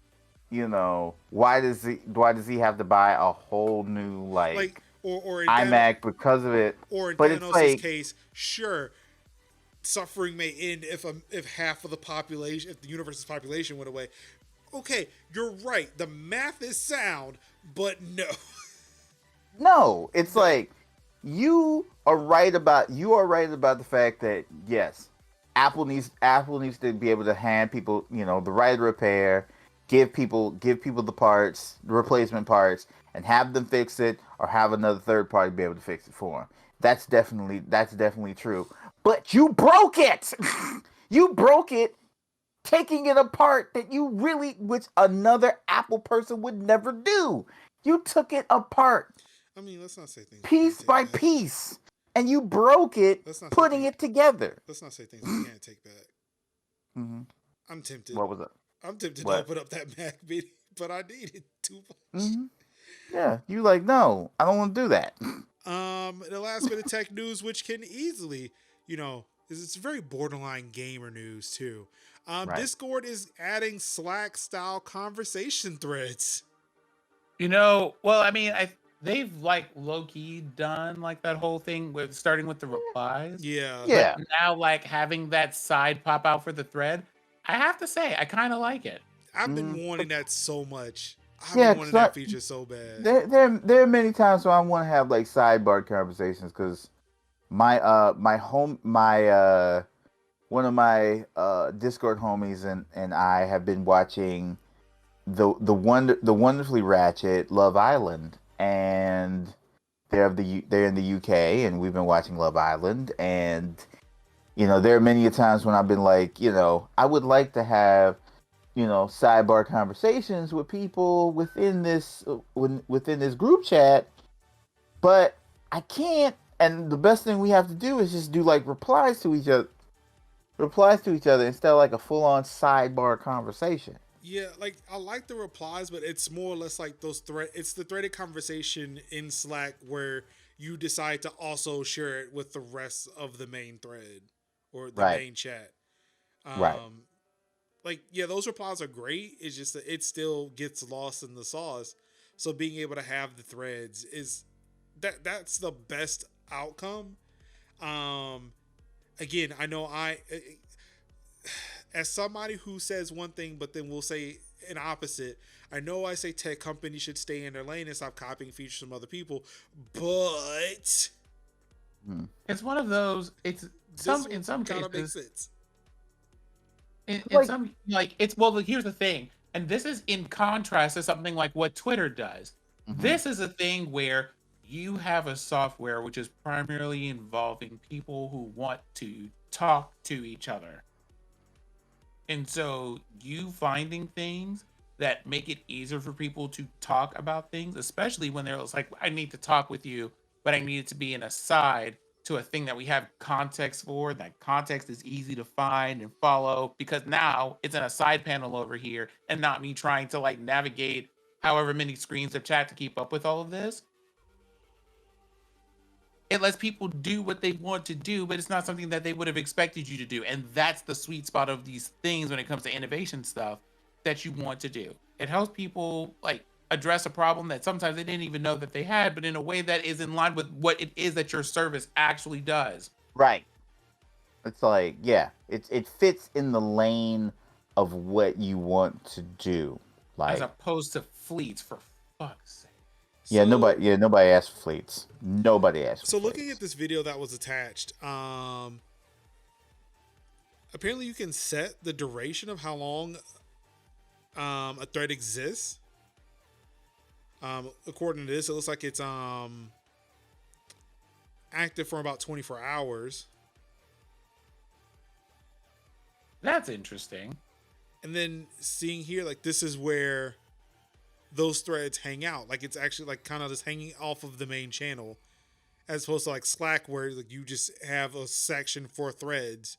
But then again, like, Mhm. threads exist in perpetuity almost, well, depending on the level of Slack that you are a part of. I don't know if I like the fact that I wonder if these are threads that this specific user created, or if these are all the threads in that channel. Because I don't want to keep up with that. If they were just the threads that I created, I would understand that. But yeah, I don't need to see everybody's thread, because then everybody starts creating threads. I'm seeing everybody's threads. This doesn't make any sense. Mhm. Oh, and then like, okay, so I missed this last part. If you were to click the thread, it then takes you to like a full screen version where you're just seeing the thread, almost as if it was a channel all on its own.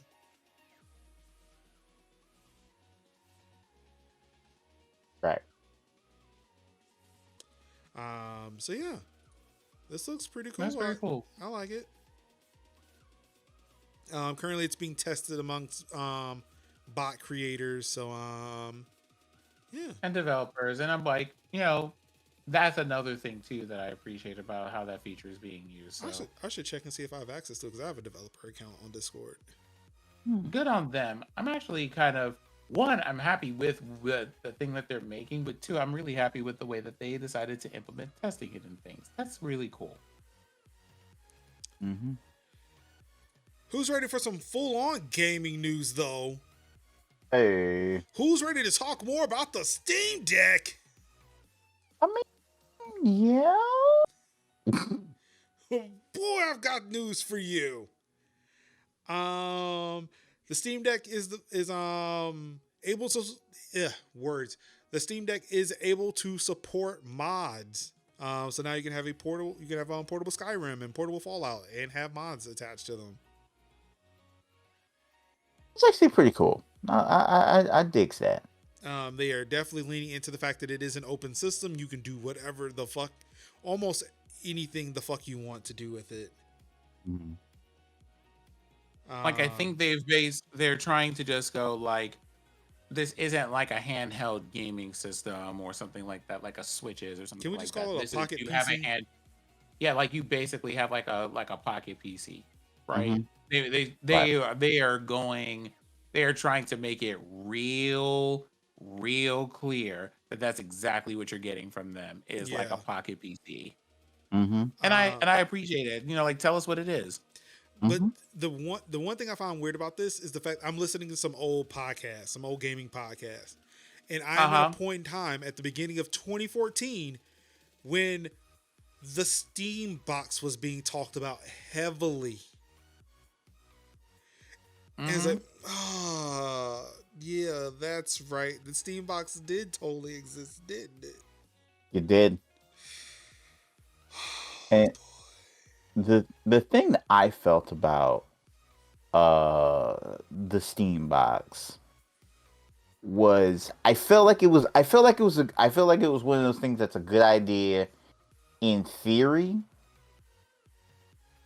and it's a good idea especially nowadays when PCs are in where like PC components are in like like short supply, and you can like trying to figure out his way. Like basically, like you can have like a all-in-one system, and then have that system fit nicely into your entertainment system, and that was a good idea.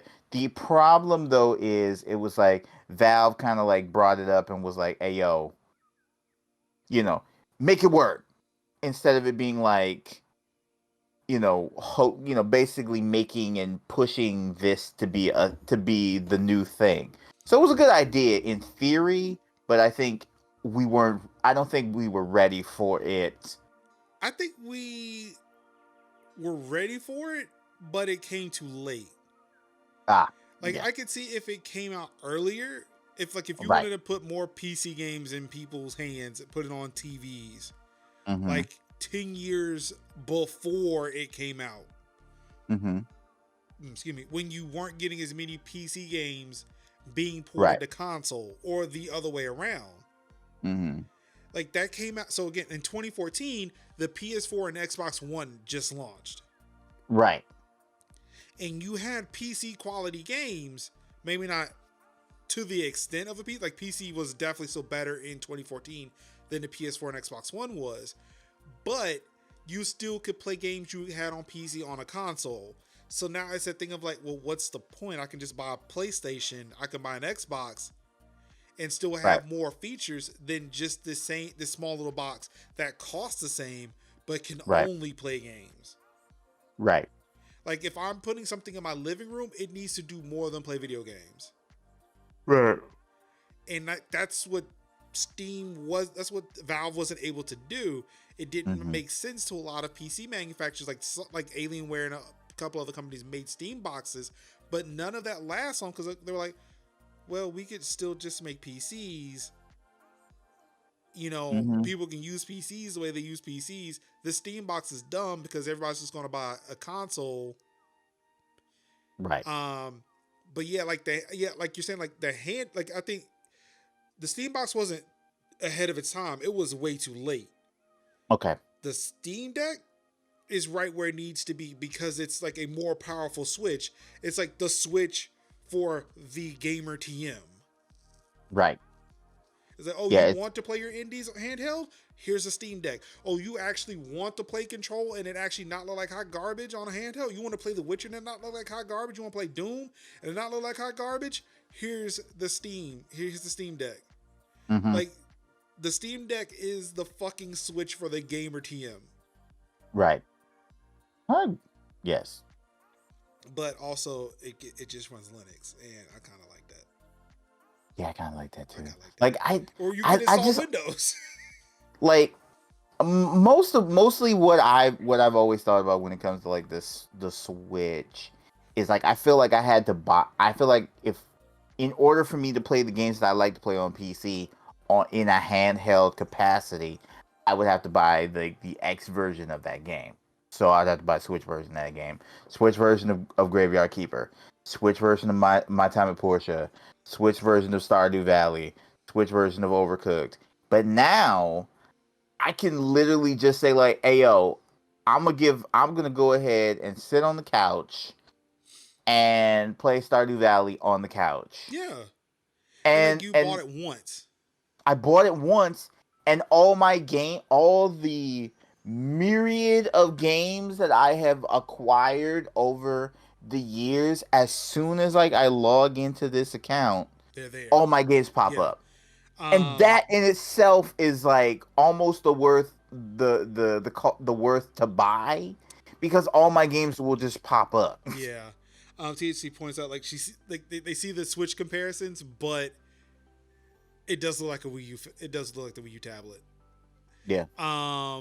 But it's a thing too. Like, all right, sure, we can look at like for those of us with massive Steam libraries. One, boom, it's there. It's almost like it's like the promise of the Xbox Series X with Game Pass. It's like you hook it Right. up and boom, hundreds of games ready to go. Same thing with the Steam Deck. Especially if you sub to Humble monthly, you buy Humble bundles all the time. You just get all these free games from all over on Steam. You have that library already there. Already But there. let's look at new games. You get Steam, like you get the indie titles that don't have the Switch tax. Mm-hmm. If you don't even buy it right then and there, you know for a fact there's going to be 2 to 3, if not 4, Steam sales. Mm-hmm. And you can sit there and get that indie title for like $1, and Nintendo will still be trying to sell it to you for 20. Yeah. The literal thing that like almost put me over the edge, like hey yo, there's a good chance you're gonna buy it, was the fact that when I was looking at all like the Steam Deck stuff, somebody was playing Nino Kuni Wrath of the White Witch on a Steam Deck. And I was thinking about, and I was like, oh yeah, I remember that bite. That's the one with what was his name? I think it was like Hickory Dock, the king of like, I think it was like the king of the mice or something like that. And he was doing that boss battle, and I was like, imagine me sitting on my couch, that happened. Or even though I don't play Dragon Quest on Steam, but imagine sitting down and playing Dragon Quest, sitting down playing Yakuza, playing any of the Yakuza games, or playing like I have Spyro, like I have Crash, playing all those games on the system, and just be like just chilling and playing the games that I own the way I want, and I'm like, The one thing I would want like to that. see, and I'm not sure if it's been talked about, is if it'll stream if you can stream games from your PC. Because I mean, granted, there are articles coming out saying that certain games won't be able to be played on this thing, and that's fine. It's a thing of, if it can be played on my PC, can I stream it from my PC? Now I asked that for the inability of playing it on the Steam Deck, but I'm also asking for another reason. I want to see if I can actually play it using my graphics card and see if I can actually get the best version. If I can get the ray tracing and just stream that to my Steam Deck. Like, can I play Cyberpunk 2077 1080p 60 as it's being streamed from my PC over a local network? Like Steam Link. Yeah, I forgot what the term was. Like, I knew there was an actual term for that. Yeah. Oh. So it's like, I mean, because like, sure, we could like, it could play the 720 medium to low version of this game, but can I play it being run on my PC and I just get the video feed? And if I'm on Wi-Fi 6, I get gigabit speed over Wi-Fi. So there shouldn't be any latency or just like negligible latency while I'm in my house. I don't see why that's not a thing. That will be the ultimate selling point for me. Now, like, I have not pre-ordered this because, again, I don't know what my life is going to be like when it's my turn to buy one. I'd rather just wait and see. But yeah, like that will be the thing for me. I could care less about playing PC games on the go. I want to know if while I'm downstairs chilling with my family, I can play Deathloop. Is Deathloop coming to Steam let's say it is. Just for sake of argument, let's say Deathloop is coming to Steam. I can be downstairs playing Deathloop at 60 FPS as it's being streamed from my PC over my home network. Like, I love Mario Golf, but I'd rather be playing something else. Maybe I would enjoy Mass Effect more if I was not sitting at my computer trying to play it. Mm-hmm. No, you wouldn't. You're right. I wouldn't. I'm over the game. Oh, wait. Hold on. There's a link that's been dropped in the chat here. Remote play. Okay. Stream games from your home PC directly to your deck, no matter where you are. But again, the best part is being at home. Mm-hmm. Oh yeah. Best part of waking up is staying right in my bed. Mm-hmm. So Ruin in Valve kind of sold me on the Steam Deck. Like, I don't care about the storage on this thing anymore. I'll just keep them on my fucking hard drive on my PC and just stream that shit. Mm-hmm. Linux. You are lying to this chat this evening. Right. No, I'm plus, not. I promise you I'm not. If I could play I don't even know. No, you said I don't even care about this storage, sir. On the Steam Deck. On the Steam Deck. I do care about storage a great deal, about a lot of things. But if I don't have to store things on the Steam Deck and I could just stream it from my PC, then why would I need to install Deathloop on my Steam Deck? That'll just be a game I play at home. Mm-hmm. Like, I may install the indies on the Steam Deck, but any of my big games where I really care about the graphics, the fidelity, I would just stream it from the PC and not install that because of the storage issue. Ruin, I think that's actually one of our next stories here. I know we were supposed to talk about mods, but we definitely started talking about the more of the capabilities of the Steam Deck, because news articles came out Friday, and I mean just flying left and right. Of course, we're mentioning unless some things change, Steam Deck won't run Destiny, Apex, PUBG, or Siege. Do we know why? Because of the fact that they do not work on SteamOS. Why though? Yeah. Because SteamOS is a Linux operating system, whereas these games seem to only run on Windows.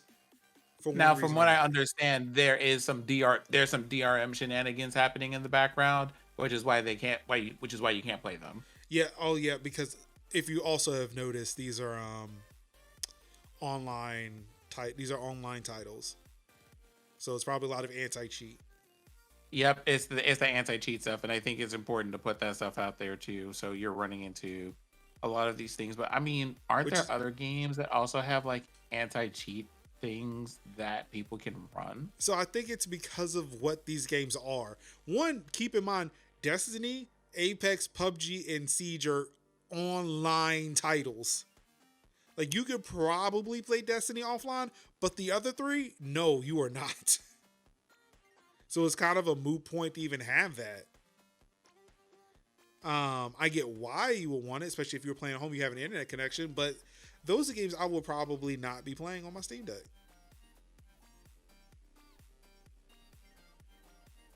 Yeah, so, and again, let's not confuse it with anti-piracy. Anti-cheat is actually a good thing. We won't get mad at the anti-cheat. It's the anti-piracy we don't like. The Nuvos, the DRMs of the world. But yeah, as Merge says in the article, says Valve is working with the devs to try to get those resolved, but we'll have to see. Yes, we need more anti-cheat, less DRM, more anti-cheat.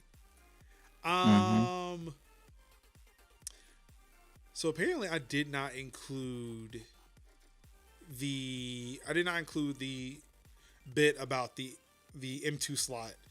But yeah, the Steam Deck's final specs have been revealed, and it seems to be more impressive than it was when it was first announced. They were wrong in the fact that they said it wasn't. It is more powerful than what they initially said, so it's good for us. Um,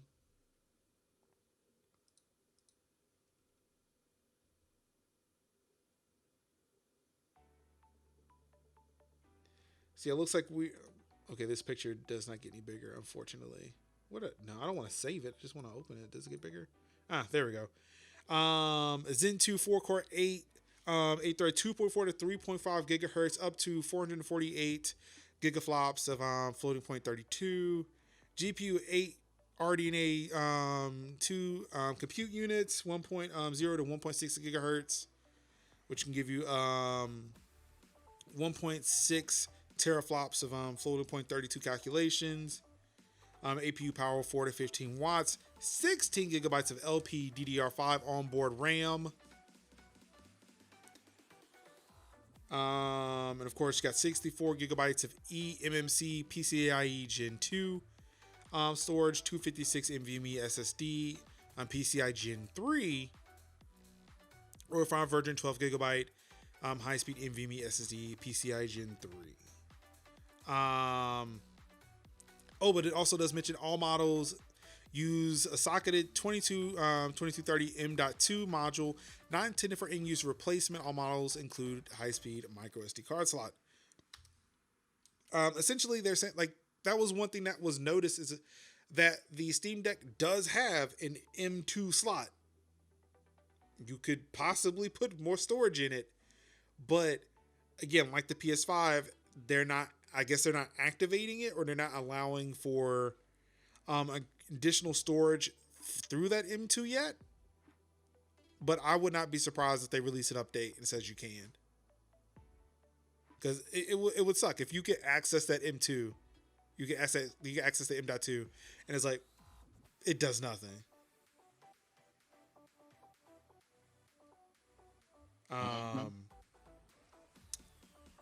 But yeah, this thing is looking pretty nice. It's like it's almost like Valve just waited to see what Nintendo was going to do with the Switch. It's like, oh, they didn't do it. Gabe, they didn't do it. They didn't. Sure didn't. They didn't do it. So release it. Release the Kraken. Mm-hmm. Okay. Mm-hmm. They were like, Gaben said, release the Kraken. I like You the know fact what? I like the fact that people are calling it the gay boy. Y'all are already approaching like ground zero, so I am going to have to get an additional beverage to handle this, because I know Yeah. the article that you're coming up on, and Yeah, get I need all to your go. libations. Get all your libations. Yeah, so it does have the high speed micro SD, similar to the Switch. So again, like, I think some people were complaining about the 64 gigabytes on the base model. I said, it's not worse than the Switch, and it Not worth has a it. micro SD card slot. Like So the you can micro put some SD. storage in there. Yeah, the micro SD slot is not bad, and from what I gathered, it's like you can put like, if you fill up one, or you want to, like, you fill up the one and then you want to put some on the other. It's like almost like you can swap it out. Like, you can swap your games. Like, oh, here are my RPGs. Boop. Here are all my city builders. That kind of stuff. Like, That would be nice. I would like to see that. yeah, that's something. Like, That's something that's like, yo, the new game cart micro SD cards. yeah, like, Here's my control card. Boop. yeah. Here are the games we don't play anymore. Boop. So y'all getting ahead of yourselves. We're gonna get to that direct storage. So again, now that I have new hardware, it's something I am very excited and passionate about. Direct storage. I didn't care last week, but I care this week. Mm-hmm. Windows 11's best gaming feature now. I was about to read it as one word, but saw it was another. So sorry about that. Now, Windows 11's best gaming feature now being enabled in Windows 10. Direct storage is one of the big 3 new gaming PC gaming features coming to Windows 11. But despite despite calling an OS exclusive around the announcement of the upcoming OS, Microsoft has now confirmed it will be supported in Windows 10 too. So apparently, what it is like, I was wrong, Sin was right. They're extending the capability to people who are choosing not to upgrade, so it's not going to force more people to upgrade to Windows 11, which makes a lot of sense. Like I was kind of drawing some huge conclusions to say no, this makes sense. It did not, and I am willing to admit I'm wrong. So they are including direct storage with Windows 10. They're saying that it's going to work better with Windows 11. But you will have access to direct storage on Windows 10. Now, if it will be available on PCI Gen 3, I'm going to say no. In this article, it doesn't say. It does say using NVMe SSDs, but it doesn't say which one. But I'm pretty sure that's just a Google search away.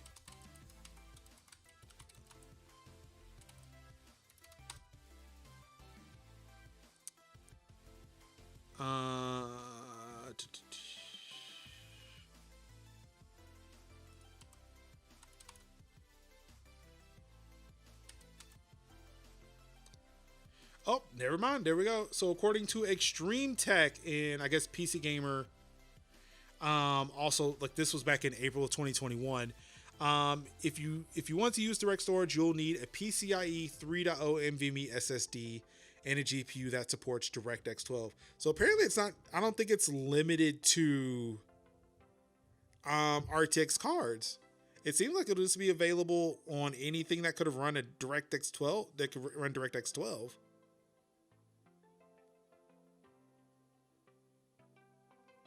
Cool. Though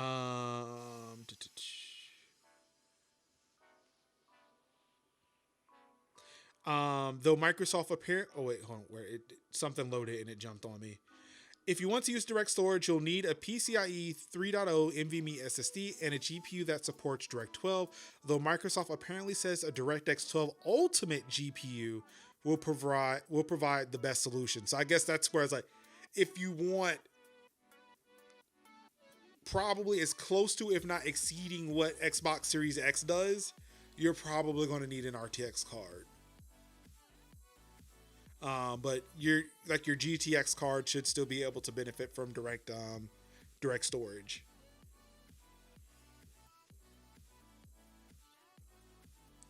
Let's see, what is a direct? Now I'm actually curious. DirectX 12 Ultimate GPU. Both NVIDIA's GeForce RTX 30 series and 20 series GPUs also fully support DirectX 12 Ultimate.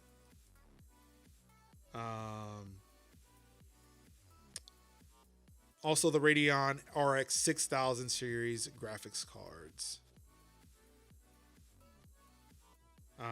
So yeah. If you want the best performance, you're going to need an RTX card, but at least any GPU that can support DirectX 12, NVMe Gen 3, not Gen 4, not the super duper fast ones, at least Gen 3 NVMe's, you're good to go. Okay. So it's good news. Like it's really nice to see something like this where it will be available to more people, especially for those gamers who may not, for some reason or another, be able to update to Windows 11. Again, looking at that TPM 2.0 thing as being a main issue. The fact that I still can't even get onto the Windows 11 beta because my PC crashes by the time it gets there. So it's nice to see it. I would like to eventually get to Windows 11. I would like to get the best possible compatibility with all this stuff. But it's good to see that there are, like, this will still support a wide range of people between graphics cards, between storage mediums, and between OSs.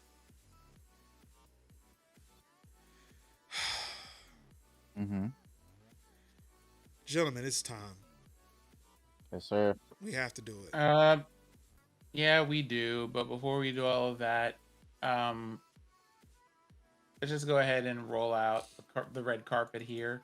So, hey friends, if you're listening to this podcast or you're watching this live, this particular section of our podcast and the subject matter that we're going to talk about comes with content warnings for both suicide and sexual assault. So, if you are aware of what we're about to talk about, or you're following along, and this is just not a thing for you, especially if you are um just of the not male variety, you might want to take a moment to like step away from the screen because this talks about some really heavy stuff.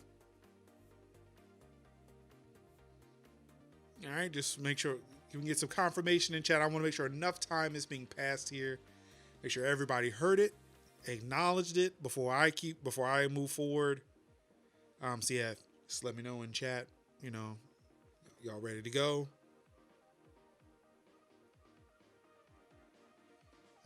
Yeah. All right. So here we go. Activision Blizzard lawsuit alleges discrimination, sexual assault, and frat boy culture. A spokesperson for the company has responded to deny the accusations. The California Department of Fair Employment and Housing has filed a lawsuit against Activision Blizzard, with claims that employees have faced, quote, constant sexual harassment, including groping, comments, and advances, end quote, due to a, quote, frat boy workplace culture, end quote. The suit, which comes after over 2 years of investigation, also alleges that women at Activision Blizzard were paid less than men in the same roles and promoted more slowly than them. Activision Blizzard has vigorously denied the claims in a response today. Now, just for the sake of historical precedent here, what I want to say is that Activision has in no way, shape, or form in a low-key fashion been trash. If y'all were paying attention last summer when someone said, I literally want freedom for my country, and they tried to like straight up take someone's entire coin, we knew then when all of the game companies and everybody had their eyes on Ubisoft, but everybody was just like, no, this is also happening at a number of other places. Like it was an issue at Ubisoft, but it was also an issue at Blizzard, and it was also an issue at Riot Games and all this other stuff. And people were speaking forward. There were a lot of people who had the opinion, well, we weren't there and we don't know. And I don't think it's fair for us to make judgments about things without hearing the whole story, in spite of the fact that people literally put their jobs and livelihoods on the line to be able to go like, no, there are actual awful things happening here. And so here we are a year later, like, like clockwork, talking about the same issue with some nonsense and all this other stuff. So let's just get into this whole thing. I'm not even talking about the article that we're quoting. Talking about the actual case document, which I took the time to read. It's a PDF that is 29 pages long. It has 148 points for things that they're bringing up as like point by point. We're suing them for this reason and this reason and this reason and this reason and the other. It took 10 sections to cover all 148 of those points. Half of them are employee discrimination. 5 out of 10. Employee discrimination and entirely based on gender. 2 of them, right, out of 10 are failure to prevent basically terrible, terrible things from happening either on the employee premises or at company events. We got retaliation. We got unequal pay, like we mentioned before. And my personal favorite one, hey, did you know that you're not legally allowed people to, you're legally not supposed to ask people to waive their rights to report things that are happening to them? That's in the 140s. That's at the end of the documentation. Uh, um,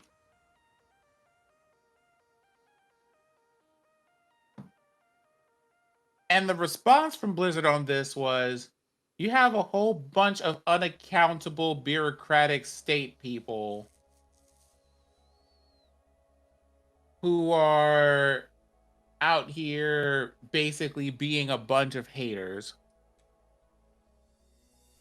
You're in California. Do you have any idea how much you have to fuck up as a company or as a person to be sued by the entire fucking state of California? That's the first thing. But the second thing, boy, that sure does sound like something from the 2016 era of presidency. That sounds like something that someone who ran up on the White House on January the 6th of 2020 would have said.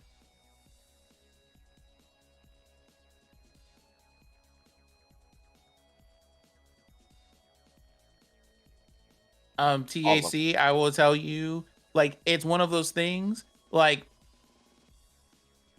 if you can take the subject matter, knowing what you're getting into and you want to read it, then by all means. But there are going to be people who this is triggering to. If you can make it through, like, if you can make it past like the first 10 points, let me put it this way. They don't even get to, remember when I said there were 10 sections for each of the things that they wanted to take to court for the laws that they were breaking, complete with their own case by case and point by point. This is what was happening and this is what was happening. Let me tell you, in the PDF, section 1 of that, and there are 10 sections, doesn't start until page 16 of 29. They spent 16 pages of preamble of going, this is really awful. Now let us count the ways for another 13 pages. They went off.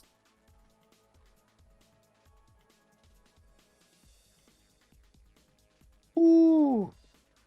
But for those of you who are on the fence about it, I understand that people's bodily agency, the ability to go to a work event and not immediately feel like and or actually go forth and commit suicide because you have no idea what the recourse is for you, either at your company or at an industry level, because of like you feeling like you will not be believed no matter what you do and that people will not help you. I suppose I can see how that seems like an abstraction. On the other hand, you have a really lucrative career as a Genji main. And therefore, this is important. Mm-hmm. And at the same time, if what I just said applies to you,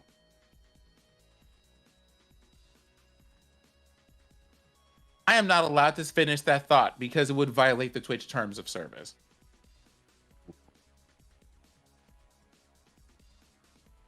I feel like whole company shouldn't exist if they violate the Twitch terms of service. Mm-hmm.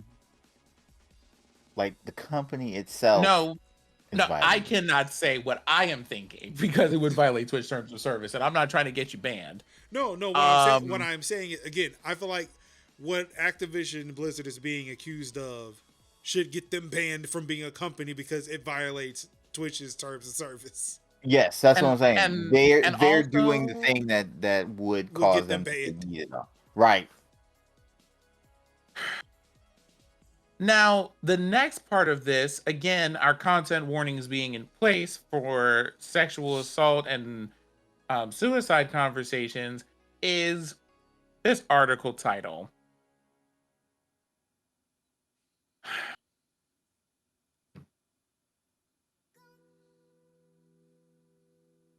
We're suing them because of frat boy culture, quote unquote. Mm-hmm.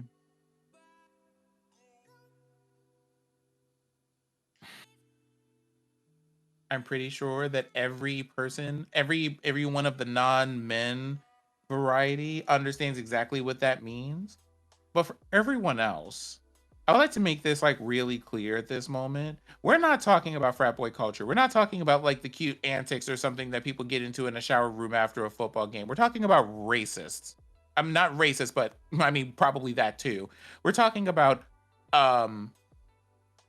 We're talking about sex pests, and we're talking about rapists, and we're talking about people who come in drunk to offices and touch people inappropriately and face no consequences. That's what Mm-hmm. we're talking about over here. We're talking about um like rampant, unchecked, and unrepentant sexists. That's what we're talking about here. Mm-hmm. See my Okay? Right. see Like my we're not my argument for that is I think that the only people who wouldn't get that are the same people who would say, "Oh, boys will be boys." Right. Like everybody else in the room understood it. We understood the assignment. oh no, It's the like people who were saying, "Oh, boys will be boys." So when they see frat boy culture, it's like, "Oh, what? They were just playing cornhole all day? Mm-hmm. Hacky sack. Keg stands?" so Mm-hmm. Mm-hmm. Sure, all Yeah. of and those while are we're probably also happening, but not the Right. point that this article was trying to make. Right. and also since we're over here and being real cute about it, there's another person in like basically who works at the Supreme Court right now who I also believe is under investigation right about now. Oh yeah, Yes. he definitely dabbles in frat boy culture. Oh yeah. No, that wasn't a dabble. That was like 50 people said "Ayo" about your boy there. What is the inverse of hyperbolic? Like I was, We were going for severe understatement here. yeah, that was a Mm-hmm. severe understatement. Severe understatement. And it's me sitting here, after like when I talk about when I talk about this, and this is the reason why I bring this up, right? It's starting to resurface that people were just like, I think we need to reopen that case real quick. About your boy in the Supreme Court there. Because the investigation didn't seem as thorough as it needs to be, Mm-hmm. only to find out that they said they had a list of people that they were not allowed to talk to in order to collect the evidence that they needed. So now they're actually going to have to reopen the case, and that happened today. It's 4 hours old now. Mm-hmm. It's like, ooh, we didn't do our due diligence, and we got to do a lot. We got to do a little more. We got to do a little more. So, there are some things I want to ask things, and I asked this on my like work Twitter because I have one of those, and I'm like, y'all, what are we gonna do about this? The thing that I feel that happens at these moments is that people go and they say to the people who were survivors and stuff, we're so sorry that this is happening to you. We can't imagine how you're feeling at this time. It takes a person of incredible, like mental and emotional fortitude to be able to go through this and survive. And it's just like, no, dead that forever at this point. Y'all need to be talking about who you're throwing hands at and how swiftly. I would like to know velocity. I would like to know trajectory and ankles and all of this other stuff. I need to talk about how you're getting them out of your leadership and out of your company all the way down to the mailroom. I want those details. I do not want you to spend any time talking to the victims about how deeply you feel for them. I need that to turn into policies and processes and procedures. I need you to Mm-hmm. stop paying people who do these things. I need these Right. people to end up somewhere far away from people, and I need people to get paid what they should be getting paid. Right. Period. We need those things to happen. I would like to have those conversations.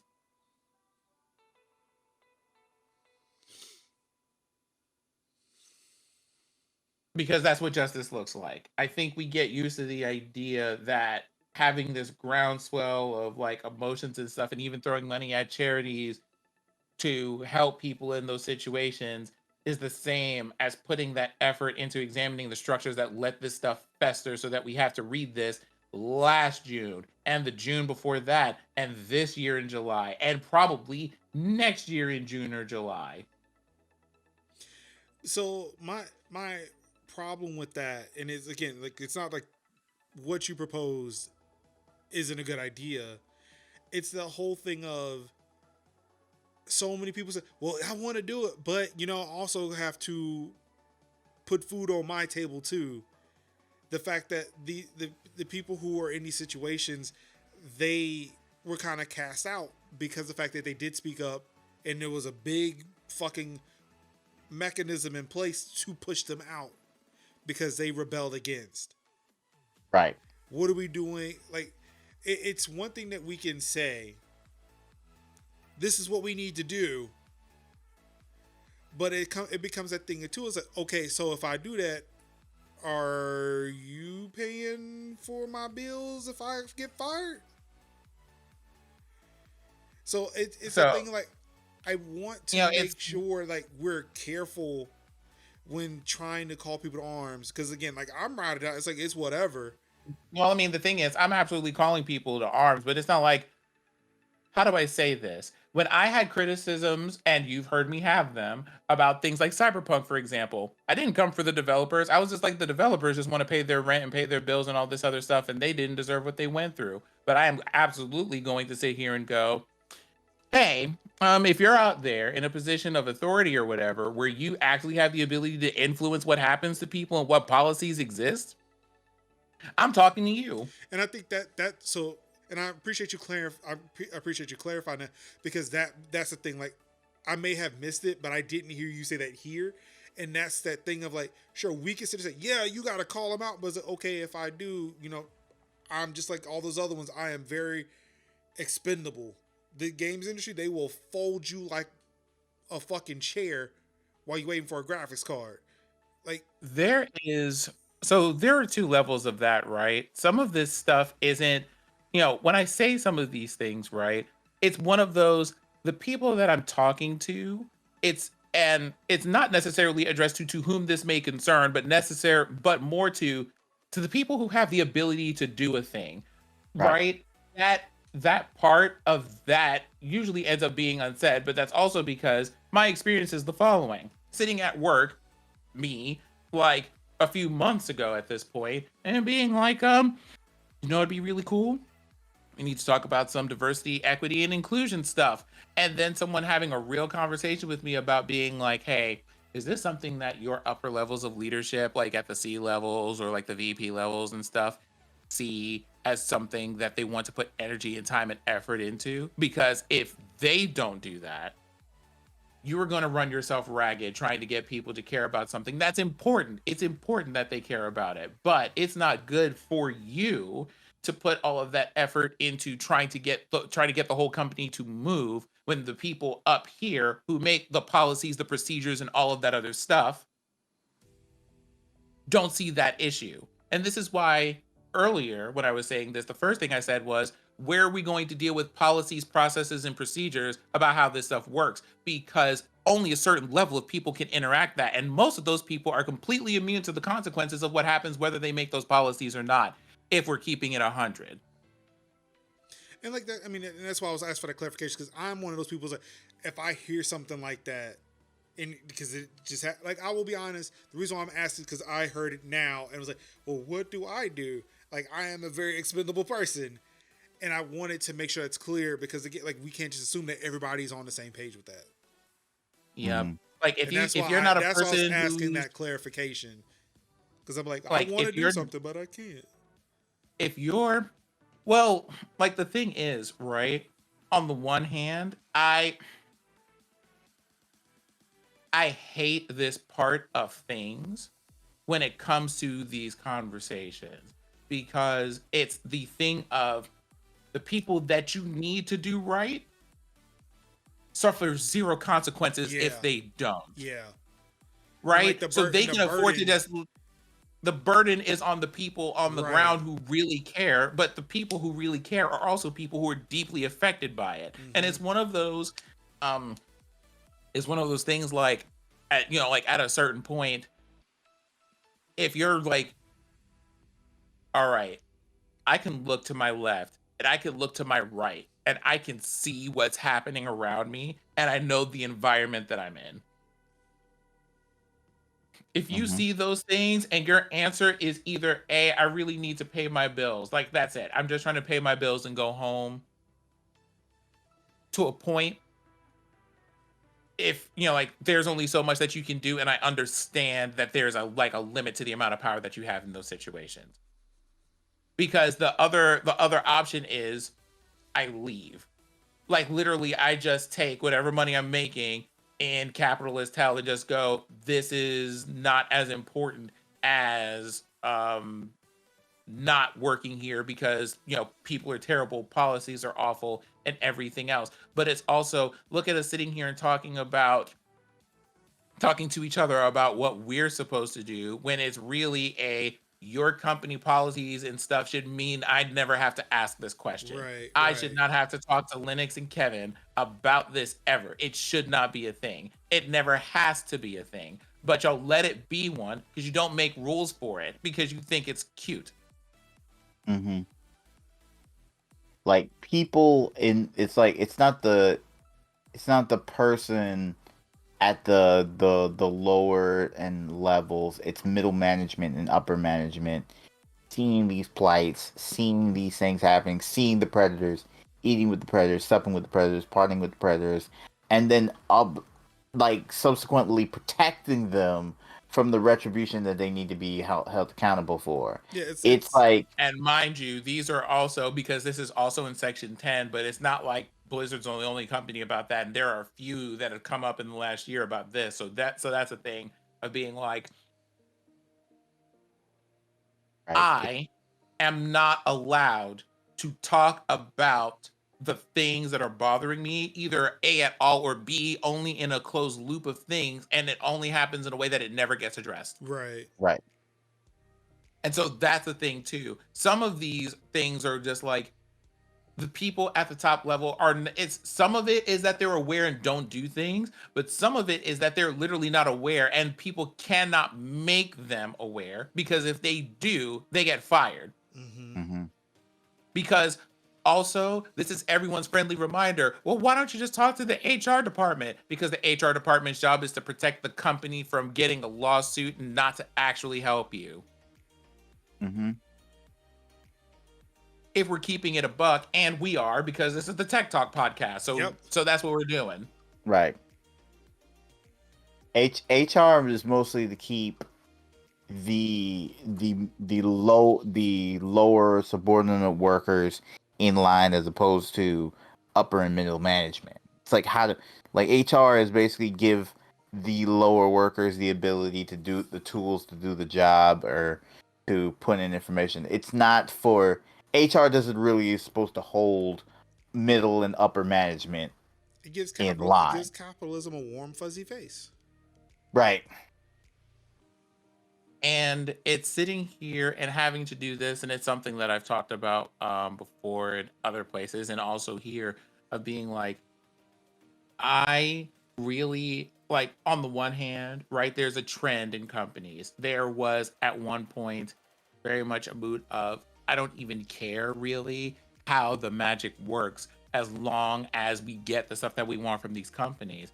But now, with things becoming more focused on um,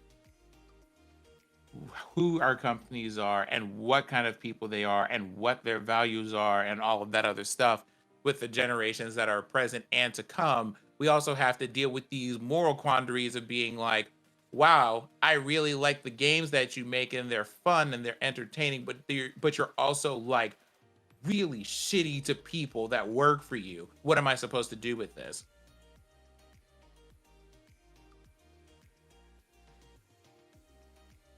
And it's kind of like, now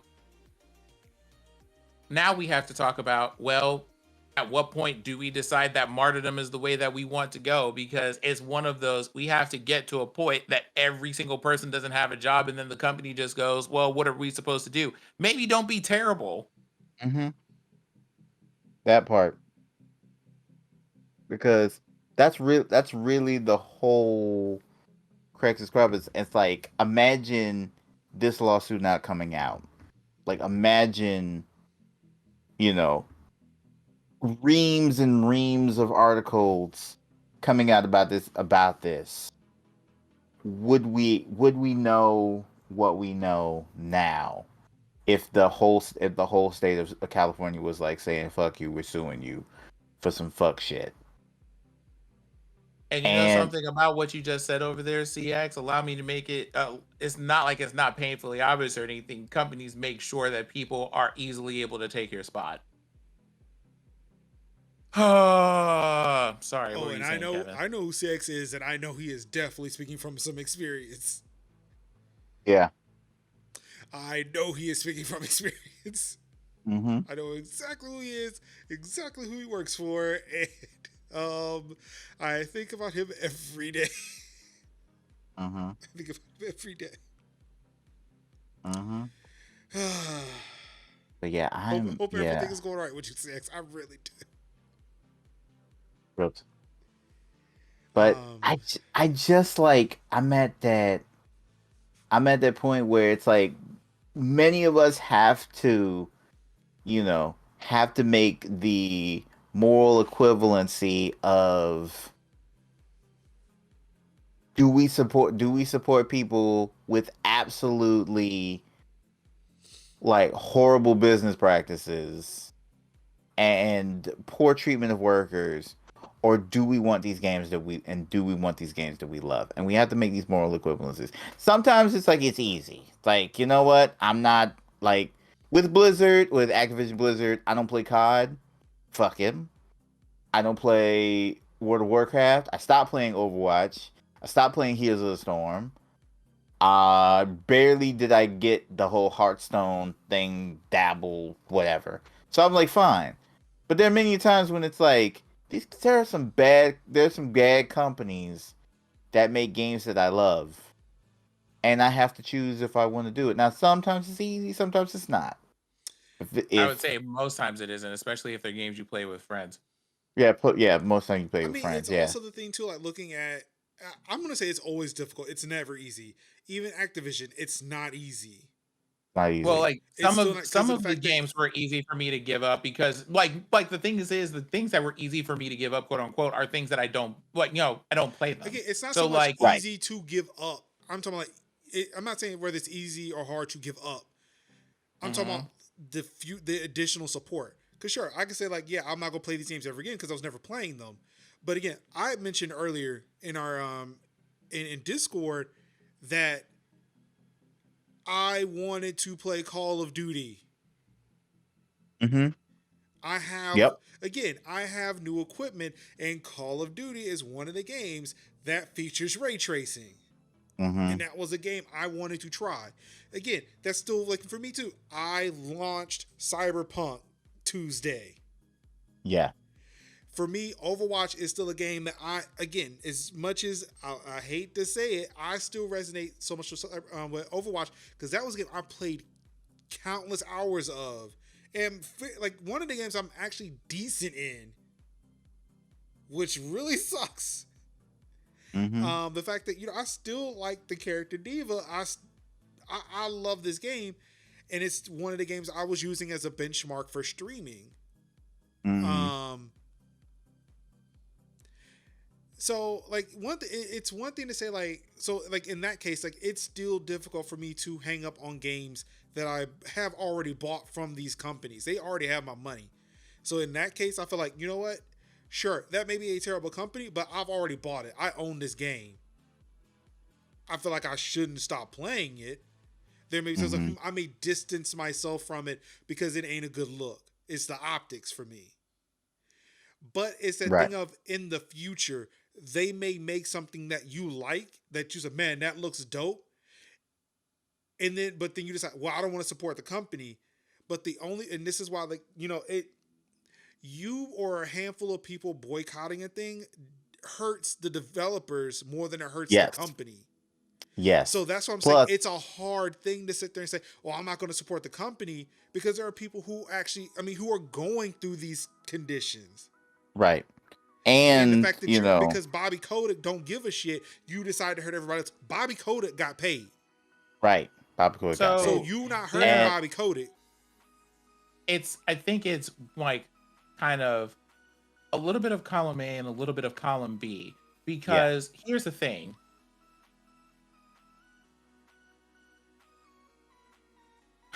To what you just said, I absolutely care about the developers and the situations that they are also in, but I am also very, very aware that the most common tactic for us, especially when we're in situations where we're just like, all right, enough is enough and y'all need to stop this, is that people weaponize my capacity to care about people. Mm-hmm. And they will just go, but think of what you're going to do to these people with no consideration of, I didn't put these people in the line of fire. You did. Right. So now I have to think about, now I'm sitting here and worried about and caring about people that Mm-hmm. honestly, right? It's one of those, imagine this for a moment.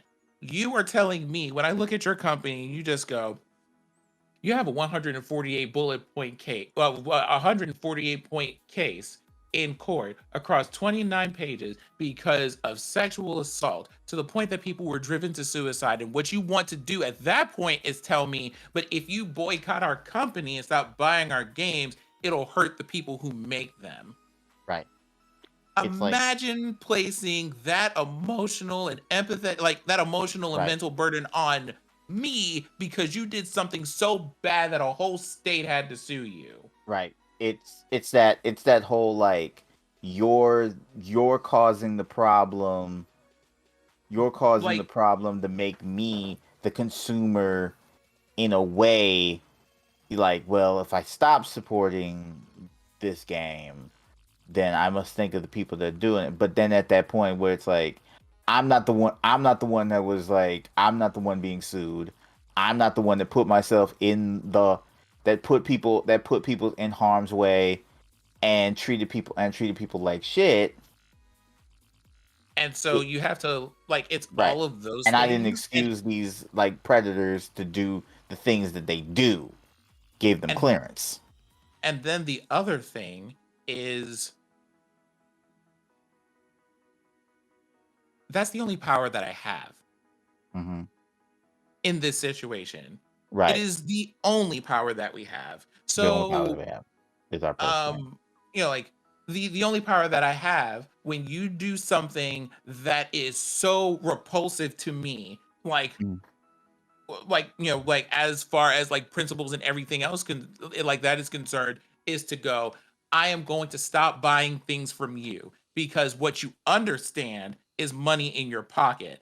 I can't be a million people, but I can be one person who recognizes I don't have to buy your game and I don't buy it. I can also talk to other people who realize that they have the same power, and if enough of us leverage it, then whatever. But at the very least, that's money you don't have. And it's one of those, for this reason, the kind of the interplay between what Linux just said and what I'm saying now is why I'm just like, listen, if you already bought the games, if you already like purchased the things, I can't say anything to y'all about playing the things that you've already purchased and everything else. But if they roll out with Overwatch 2 tomorrow and you're like the fifth person in line to buy the game, I'm really going to look at you and go, didn't you like read the article like 2 days ago? It was Mm-hmm. 2 whole days. So, Right. It was 2 whole days. Like I understand, so but that's I why I will tell y'all I shade was you. going to go get this until after I had it.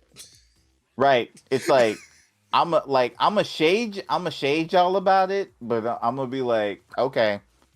But I'm not gonna be like calling people out and be like, you are part of the problem. I'm really more like, Because I understand as also for that me and my house, we're not it is playing Overwatch. and the and it's one of those things, like, that's the little bit that I can do, and Right. so I do, and so I do it. And Mm-hmm. it's not even Right. necessarily just a thing about, hey, I'm gonna stick it to this company that did the wrong thing. It Mm-hmm. also means that people that see me and are concerned about where I stand know exactly where I stand because That I did part. or did not do a thing. So That it's part. things like, Mm-hmm. for as a classic example here, hey, they came up with the new Harry Potter game and it's going to be released next month. Every single person that I know that is trans is like just head on a swivel, wondering what's going to happen now, or if people are going to forget that this person has said things that people have quoted in law rooms before, going, you can't be trans and have a job in the state of Texas, which failed, or you can't be like trans and like be able to go to schools and things like that in Louisiana or something like that. I think there was like a whole legal case of laws that were being passed against transgendered people that finally failed, and it's people like these people are looking at you going, is it safe for me to be around you? Do you care about me as a human being? And do you see me in my suffering when you also see the person who is profiting off of my suffering and decide to give them more money? It's also the same reason that I stopped buying Chick-fil-A sandwiches and things like that. Chick-fil-A doesn't care about me, but trans people do.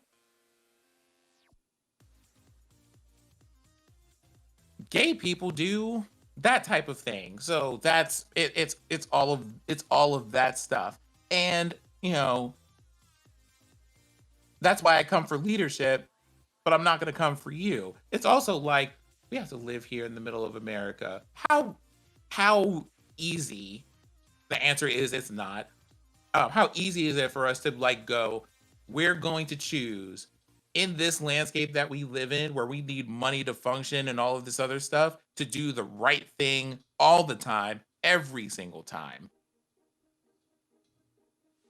You literally can't do it. Like you pointed out earlier, in some cases, making that decision means you literally can't, you're unemployed suddenly, or you might like suddenly be like homeless or worse. It's just like all of those things. And ain't nobody got time for that.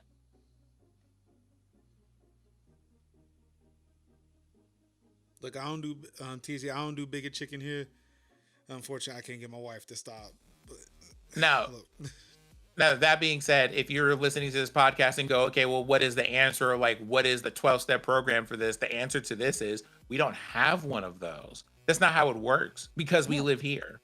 Because Right. we live here and the systems that exist in the way that they do. We don't Right. get to give you a this is what you should do, or this is exactly what you should, or this is what you should or shouldn't do. It's a Right. 'Cause as we don't much have as the you can, power. as much as you can, where you have the power to do the right thing, do the right thing, and Yeah. put 100% of your effort into finding ways to do the right thing. Right. I'm like, yeah. Like I live like THC. Like make sure THC. I have Zaxby's in my area. I don't have to go to Chick-fil-A. Zaxby's is better than me. So and they open on Sundays. So yeah. They have good salads. They have good salads. They have And they have great good salads. and they have good salads and the wings and things that slaps. But I what you do is no, like I say, I'd say I'm not shading people for eating the things or consuming the products or whatever. But what I will do is I am the one person that is saying no, I'm not doing that. Yeah, I won't do it. And I But won't you do you. it. You do you. You do you, but I'm not. And for me and the people in this house, we're not doing it. And here's a bulletproof list of why we're not doing it.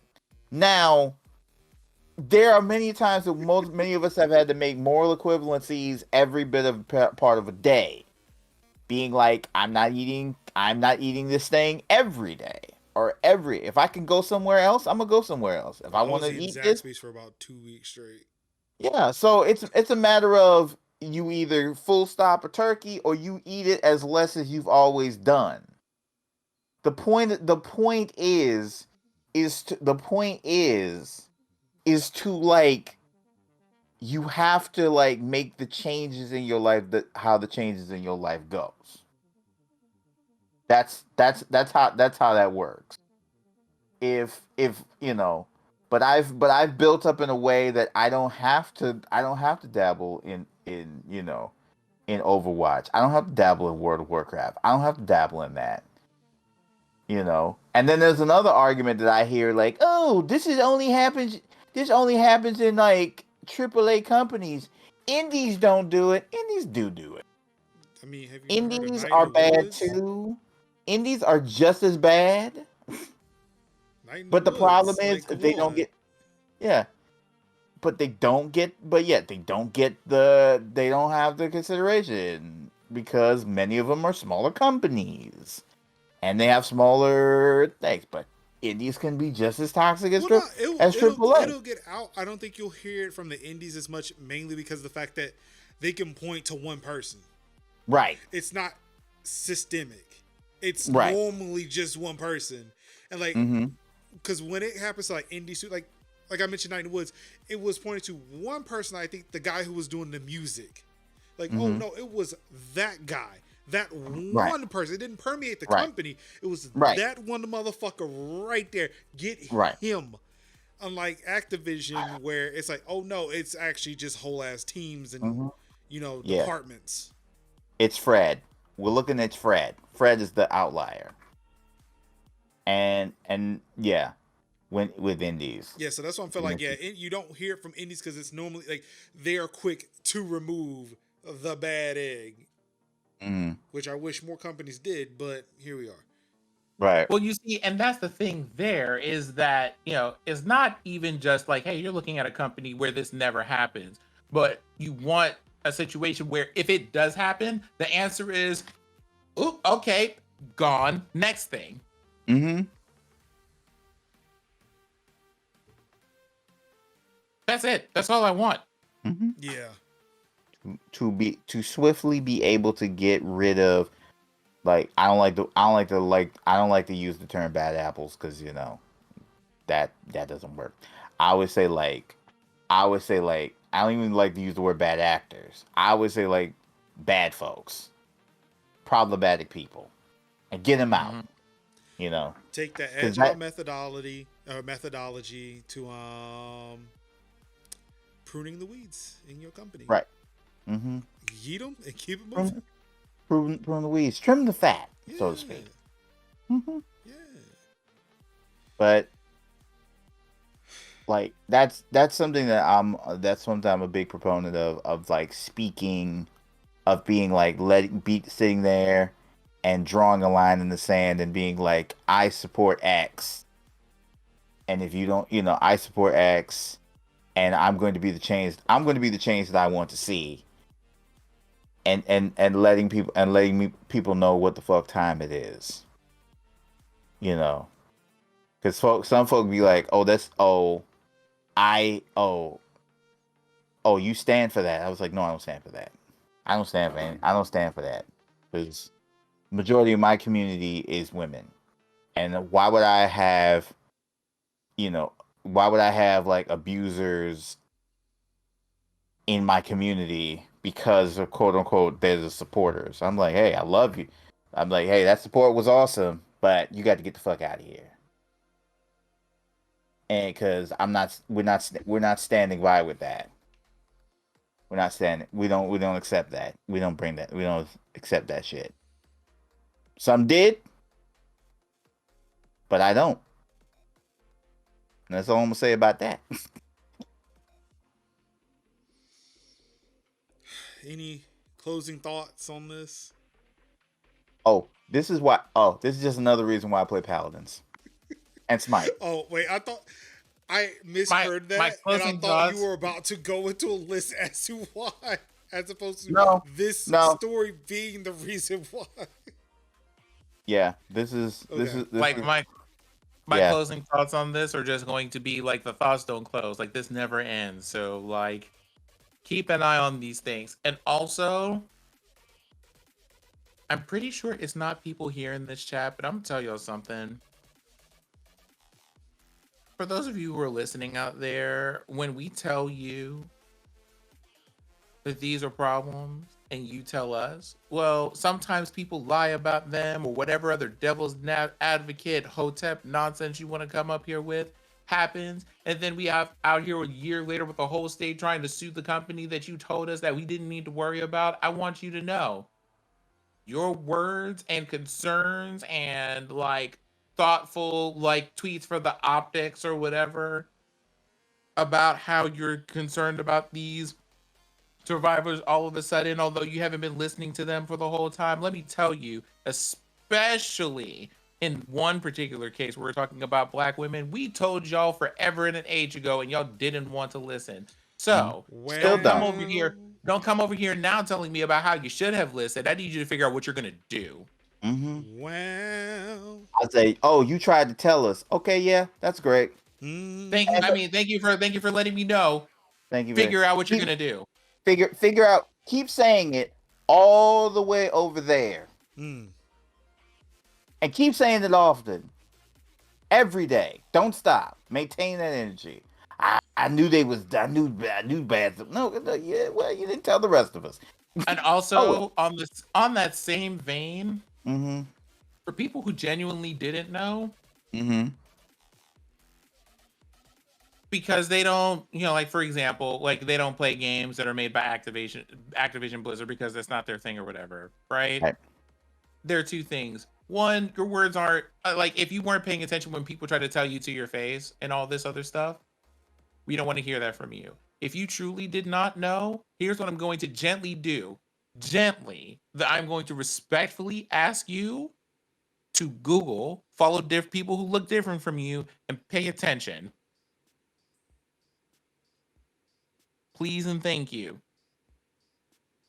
Because people having to go and explain to you the long history of how all of this stuff has happened every single time something happens is not it. It is too much time and energy and effort from people who are already dealing with quite enough. Don't do that.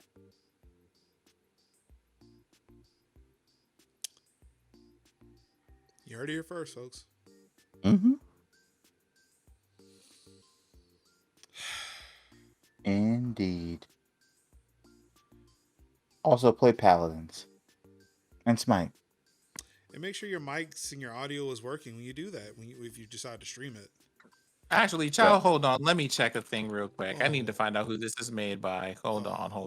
What, Paladins? No. That's high res. Oh, it's high res. In Alpharetta, No, I was about to Georgia. say who. I was about to say who is Apex made by. I had to check. Respawn. EA? Respawn and EA. Okay, We've had like whole no, arguments about this. No, I mean, I had to listen. I had to look. I had to confirm. I had to verify. Like, that was one of the topics. Like, if we could, in That a was a big- playful version, we would have thrown hands over. That was a good thing where I pretty much said that Respawn that we weren't really gonna get a Titanfall 3 because Apex is too good. Everybody's just like, no! No, Titanfall is great. Damn it.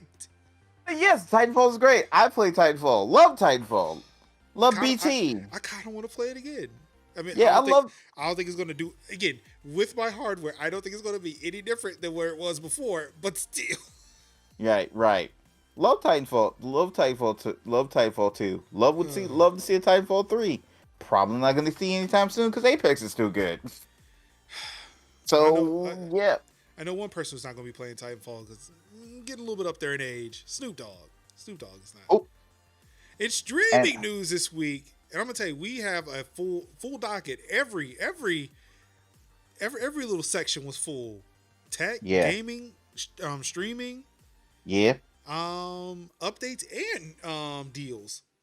Right. It's a veritable who's who of news. But Snoop Dogg's stream has been muted for a week, and his fans can't tell him. Right. Imagine being like so far above that people can't even like reach out to you and be like, "Hey, yo," and not having a good moderator staff to be like, "Hey, bro," like for that, I couldn't have that for like an hour, much less a week. I'd be like, "Yo, we get new mod staff." So, apparently, the original article was that for about a week, Snoop had been streaming, and there has been no audio with any of his streams. Apparently, there's been an update to this article, which definitely makes sense now. Let's see, who is Gene? Hollywood Gene. That name sounds familiar. Hollywood Gene says the reason for the silent streams is apparently because Twitch had muted Snoop while he was live for playing music while he voice chatted with his friends. Oh. Which totally 100% makes sense. Right. Because Snoop is a motherfucker who would not care, does not care. He's just gonna do what the fuck he wants to do. Yeah, that thing was completely muted. I'm like, bruh. Bruh. He was like Twitch like 4 years ago. He was just playing music. no reckless abandon. Quote, the stream is completely fine. This is Dog's room, and he was talking to his buddy, so don't worry about it. There's nothing wrong. He doesn't stream to entertain you guys. Damn. It's like a backstage pass. You guys, what's the point? that's a good point. I mean, So wait, hold on. It's like he doesn't stream it. What are you streaming for? hold on, I'm getting there. It's like a backstage pass. You guys get to hang out, see what he's doing, end quote. That So you just there. no, that You just no. there. You're just there. I'm sorry. Mm-hmm. You're just there. I mean, bro, you could have Instagram live for that then. Goodbye. It's easier to stream games to Twitch than Instagram Live. I mean, you weren't even streaming a game. He rage quit one game and left the screen on live for 7 hours. Man, the man is over 50. Leave him alone. No, I won't. I've done that. You left some. You hold on. You mean Not to for tell hours. me you actually? Not for hours. Okay. But I did. Mm. It's a shame. I rage quit a game of Overwatch, walked away from the computer, and left it on for like a good few minutes before I came back and turned it off. No, if you came back for a good few minutes, that's fine. If you need to take like a minute, I get that you need to take a minute. They said this man left for 7 hours. People just showed up in chat and were just like, But- "Where he is? He took a So break." the thing He- is, like, he- I mean, it's a possibility like he's just streaming from the console, just turns it on and doesn't really think about it. So as Obviously. far as he was concerned, he was just playing Madden and is like, you know what, fuck this game, and then just walked away from the game of Madden, forgetting that he was live on Twitch because he was streaming from the console. He does not, or I don't know. Let's take a look here. Well, this is actually the one where I think well, no, because somebody's playing this game. I can't make it full screen, but yeah, look, this is like an Xbox. So I imagine like, yeah, he's just streaming from the Xbox. So yeah, like it is, in all honesty, like I can see him just not really thinking about any of this. He does not care.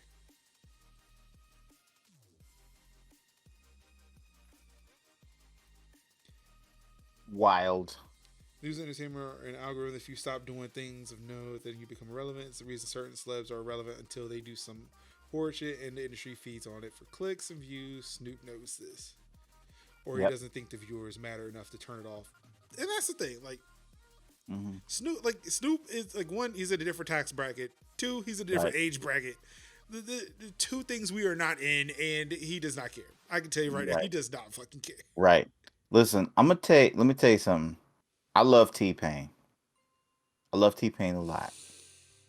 But T-Pain has by far, I love his intros like the welcome to the studio. Like I love that. I love that part. But the point A when you start your stream, right? And then you build up to like your stream, like basically say you start at 8. But your stream don't really start until like 8:20, 8:25. So you mean this podcast? Not even talking about the podcast. Because we're talking up to the podcast, you know? That's us, like, we are like, I'm not saying we're noobs at it, but we're regular people and we have technical issues and everything. The start of this podcast is about an hour long. Right. So, but I mean, that's us, like, you know, chopping it up for an hour and then we jump into the community. I'm talking about literally this long, like, video, like, startup where it's a TV in the distance and the TV and the camera is getting closer to the TV, closer to the TV, closer to the TV. And then sometimes he'll play like a thing. If the intro is too long, get out. If you think the intro's long, then get out. So it's like I'm sitting there and my streamer content creation brain is like, no, like, you know. But again, T-Pain does awesome stuff. Love his streams when he everything is started. I mean, everything is great. I'll at least say that. So at least something's happening in the intro, in that intro video. like for us, for this show specifically, like for when I stream personally, Right. if I am over 10 minutes, I fucked up. Right. But for this show, the stream goes live 5-10 minutes after 8 p.m. Right. and is sitting at a starting now screen for about 20. Right. Because something fucking broke when I hit Right. go live. But that's what I'm saying. That's technical difficulties. Nothing wrong with that. Sometimes it's technical difficulties. Sometimes it's like, okay. We get into a conversation and forget where we are for a second. Right. And I mean, that's fine. But it's like to intentionally be like, hey, yo, I'm going to drag this out. And then you get into the, welcome to the studio. And then once you get to that wonderful, great intro-ness, and I love the man. Love his stuff. Shout out to Big Cheese and their collaborations. That stuff is great. But it's just kind of like, oh. And I'm literally like, I'm T-Pain is when they sit there, call them the N-word. Right, yeah. That TikTok is just amazing. Yeah. I want it all. I want it all. I mean, I just love the part at the end when you need somebody to love from on the bottom of my heart. You fucking suck, bro. Let's go. And then and then let's go. And I'm like, yes. That part I love. I will say that was pleasing to my ears. Yeah, that was like I've watched that TikTok like 20 times. Like I pretty much memorized it. It's like I'm gonna watch it right now. It's please send me the link, please. I need to watch it again. It's like that end where it's like that part where he's like, where he's like, put your hands on my Twitch. Matter of fact, let's get back to chat. What up, though? I think we're talking about two different TikToks. Oh, it's the end. Oh, he does his intro TikTok. He does the intro with. He does a TikTok with his intro. You are all glitched out again. Hold on. I don't know what's happening. I'm so happy that it's not me. Boop. Wait for it. Boop. There you go. Look, so just so you know, we were late today because of the fact that my cam link decided it did not want to work today. Right. So luckily, I have 2 internal capture cards installed on this PC. Right. So I just plugged my camera into the Elgato HD Pro. Mm-hmm. And that seemed to solve the problem. Apparently, I'm using too many USB devices. Who knew that was a thing? But yeah. So every time Kev's camera glitches, I'm glad it's not me. Yeah, I don't know what's happening with mine, but yeah, I just boop boop, and I'm good. All right. Just like it's all green, bro. Yeah, this is it.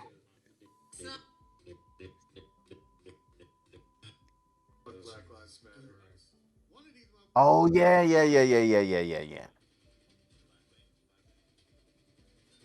A man said, "I want it all. I want it all." I want every single one of them. I want it all. I want it all. I want every part of it. I want every part of it. I want the whole thing. I want the whole thing. Keep telling that. The black skins from your mother. Not all the skins, just the black ones. Just delete the black skins. My man, when I tell you the levels of like ass the whooping, black skin from your COD. I'm just like, I love it. looks like the one. Like when I tell you my man went off, he went off. And then he's got the one with the intro, and the intro is great. Like he hit like stink meaner levels, man, and that's just I want it all. Just satisfying to just deeply satisfying to my black goodness. asshole. Like I knew this man was the gaming truth when I seen him like wash Lil Yachty savagely in Siege at like a couple of E3s ago. This is what we were doing when we were doing like coverage for the you know what, for the CO, and it was me and Meta, who's like my best friend now. We met that first day, and we just watching like what the hell is happening, like T-Pain going up against Lil Yachty and absolutely just crushing Lil Yachty into a fine powder. The man can sing, the man can make music, the man can game. He's a triple threat. But it's just like that was my one thing about the streams. I felt like the intro was long. I felt like I just had to go mute. But really, I just mute, watch somebody else's stream, and then come back and then watch all the hype stuff. But I just felt like, come on, bro. But yeah. Other than that, I still love the man, and I still love the man. I want to collaborate with the man. I want to be part of Nappy Boy Gaming. Anyway. And more Twitch news. Seems like we've got some overhauls to the DMCA issues that are plaguing Twitch. Yep. See two big notes after they entirely rewritten their DMCA guidelines page. They're now on 3 strikes to constitute a repeat infringer, and strikes are not permanent but kept on account until they determine you're not a repeat infringer. Whatever that means. So essentially, like, hey, as long as you aren't blatantly doing it, it's almost like if you made a mistake, they'll give you the strike. But it seems like it was just a mistake, you didn't mean to do it, or if it's a game and you forget to turn it off, they'll give you the ding. They won't remove you from the platform. But if you are just being Snoop, but without Snoop's celebrity, they'll just remove you because they know that you're doing it on purpose. And it seems like if you receive a DMCA notification, you can review the details of the notification, including the claimant, description of the copyrighted work, and URL, not only via email, but also directly in your creator dashboard. You can find the new copyright claims manager under content section of your dashboard. Which I have looked, and it is there. Now I was about to go see if I can pull it myself here. So we're about to have Twitchception. Let's see, content. Yep, oh yeah, I do remember seeing this. So yep, there it is. And I have none because I don't like playing copyrighted music because I don't want to have to deal with that shit. It's annoying enough on YouTube. I do not want to deal with it here. So they are making some strides here.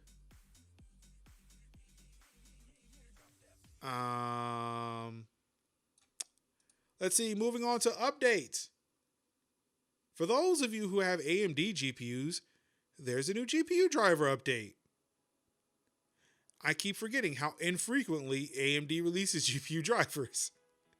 So yeah, it seems like we skew heavily to Nvidia, but no, Nvidia just releases them if somebody sneezed wrong and it dropped a frame. I'd be like, oh, anytime a game comes out, driver.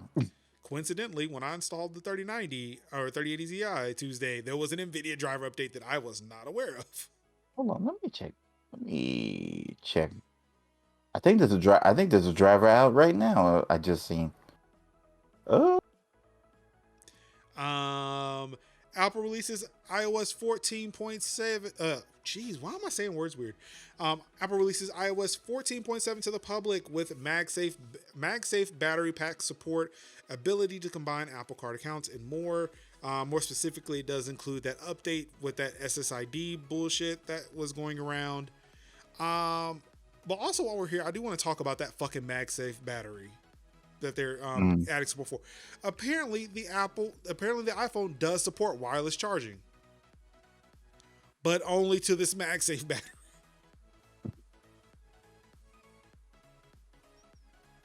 And it's weird. It is kind of weird, but kind of cool though, where you just like literally just slap it on the back and just be like, clap. It looks ugly. Because because it's not a case anymore. Which kind of made it kind of fuse into the rest of the phone. Now, but yeah, now it's just like some battery you just slap on the back of the phone, and it's like it is just the ugliest looking thing. It's just like you just go slap. I mean, I'll give MagSafe their props for keeping shit like tight on there, but it looks ugly. Yeah. Don't slap this on. Hold on, I got to charge my phone. Well, the idea is to keep it on there. But yeah, before with the like the battery packs from older phones, you had to charge that battery separately than your iPhone. With this one, you can charge the battery and the battery pack through the iPhone's reverse charging, which apparently only exists for this MagSafe battery. Nothing else.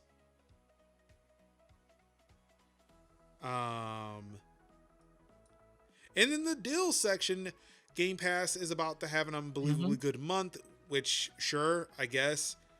Again, they're just adding more games, so I guess anytime they're adding games, it's a good month. Yeah. Chris Tells on July 20th, so that was a couple of days ago. Atomicrops today. Last Stop today. Raji and Ancient Epic today. Blinks the Time Sweeper July 26th. Crimson Skies High Road to Revenge July 26th. Microsoft Flight Simulator showing up on Xbox on July 27th, and that's for the Series consoles because that thing will melt an Xbox One. Lethal League Blaze. What would melt an Xbox One? Microsoft Flight Simulator. Oh, fair.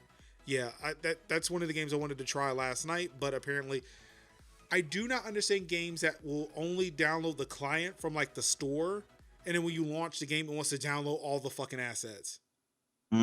I hate that.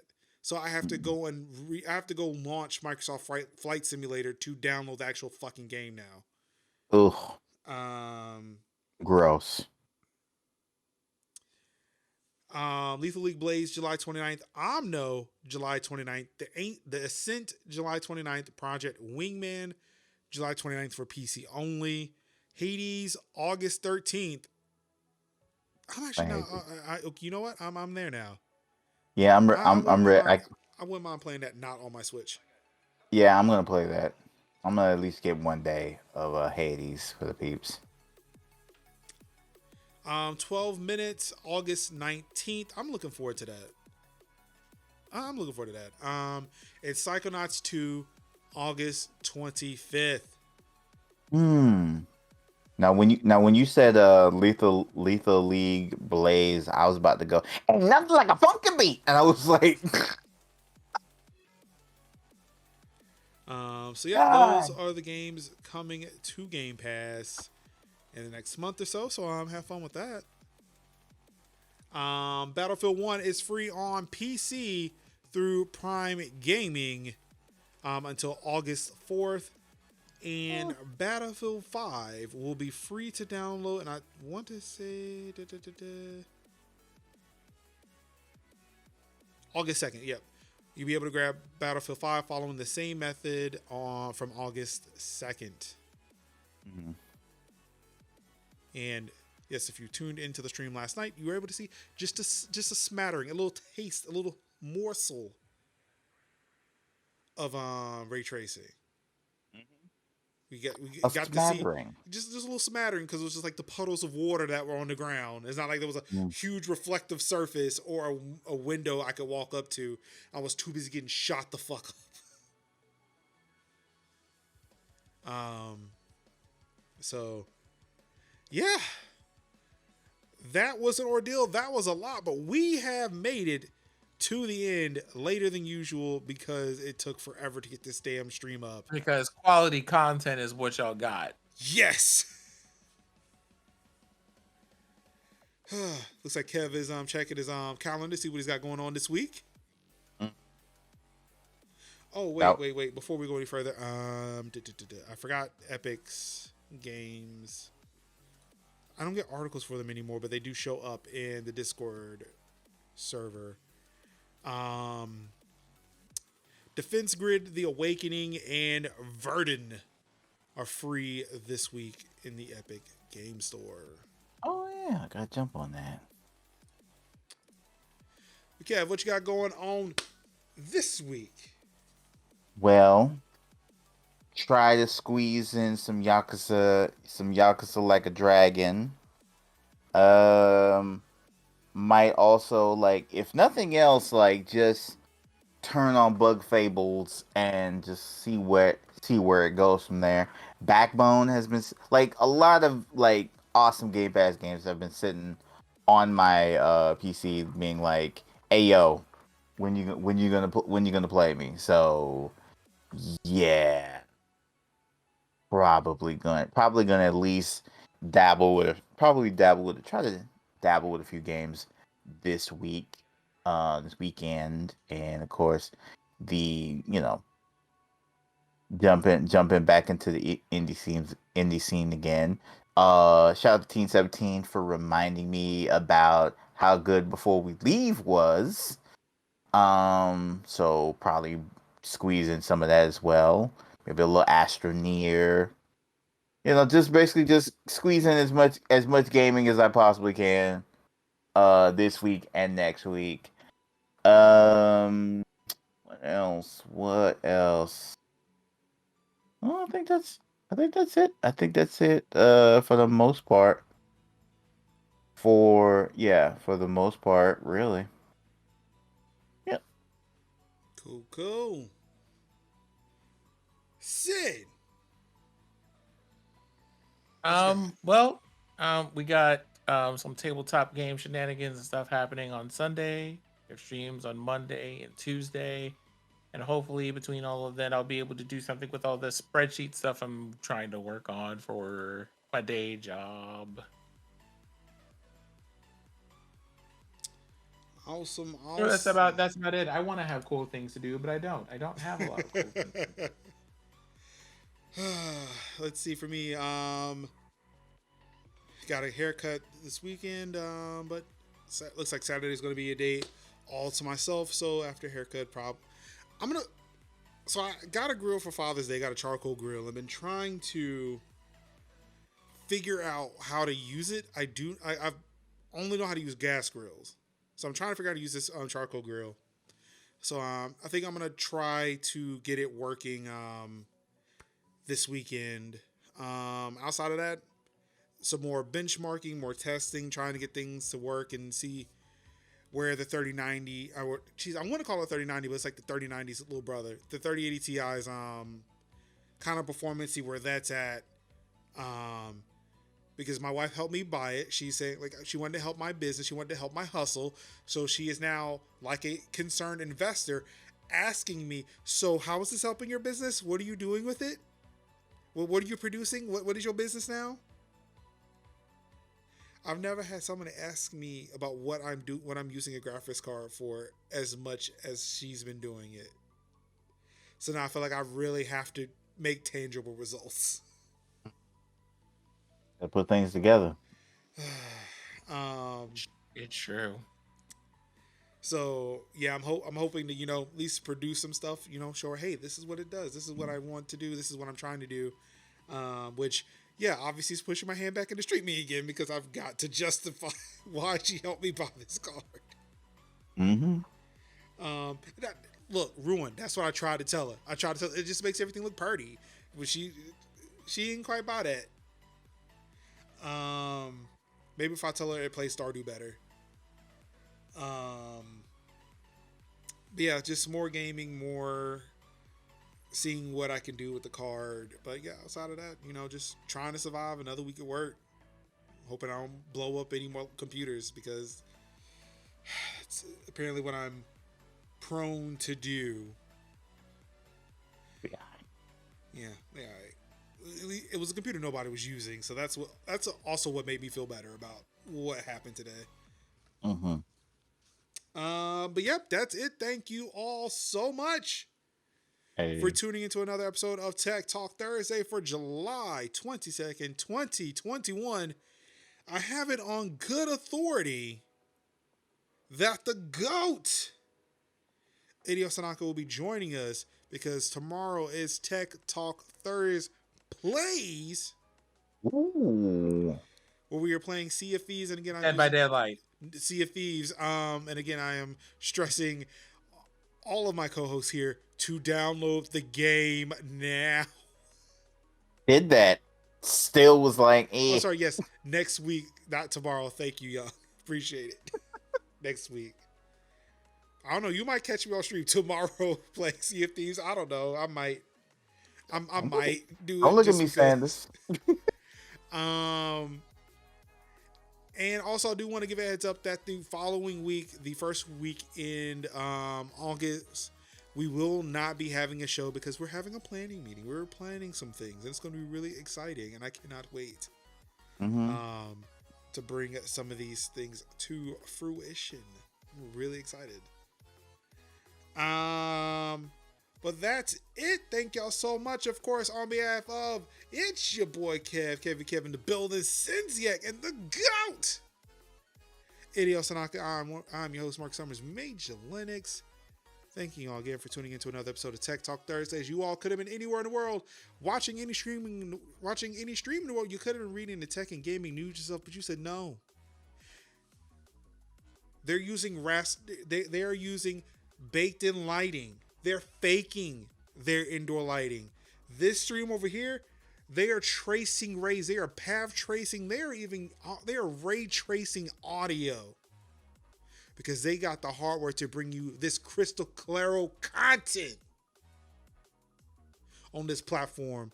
Thank y'all so much. And of course, all I've got left to say to you wonderful people is I love you. And peace. How? Wakanda forever.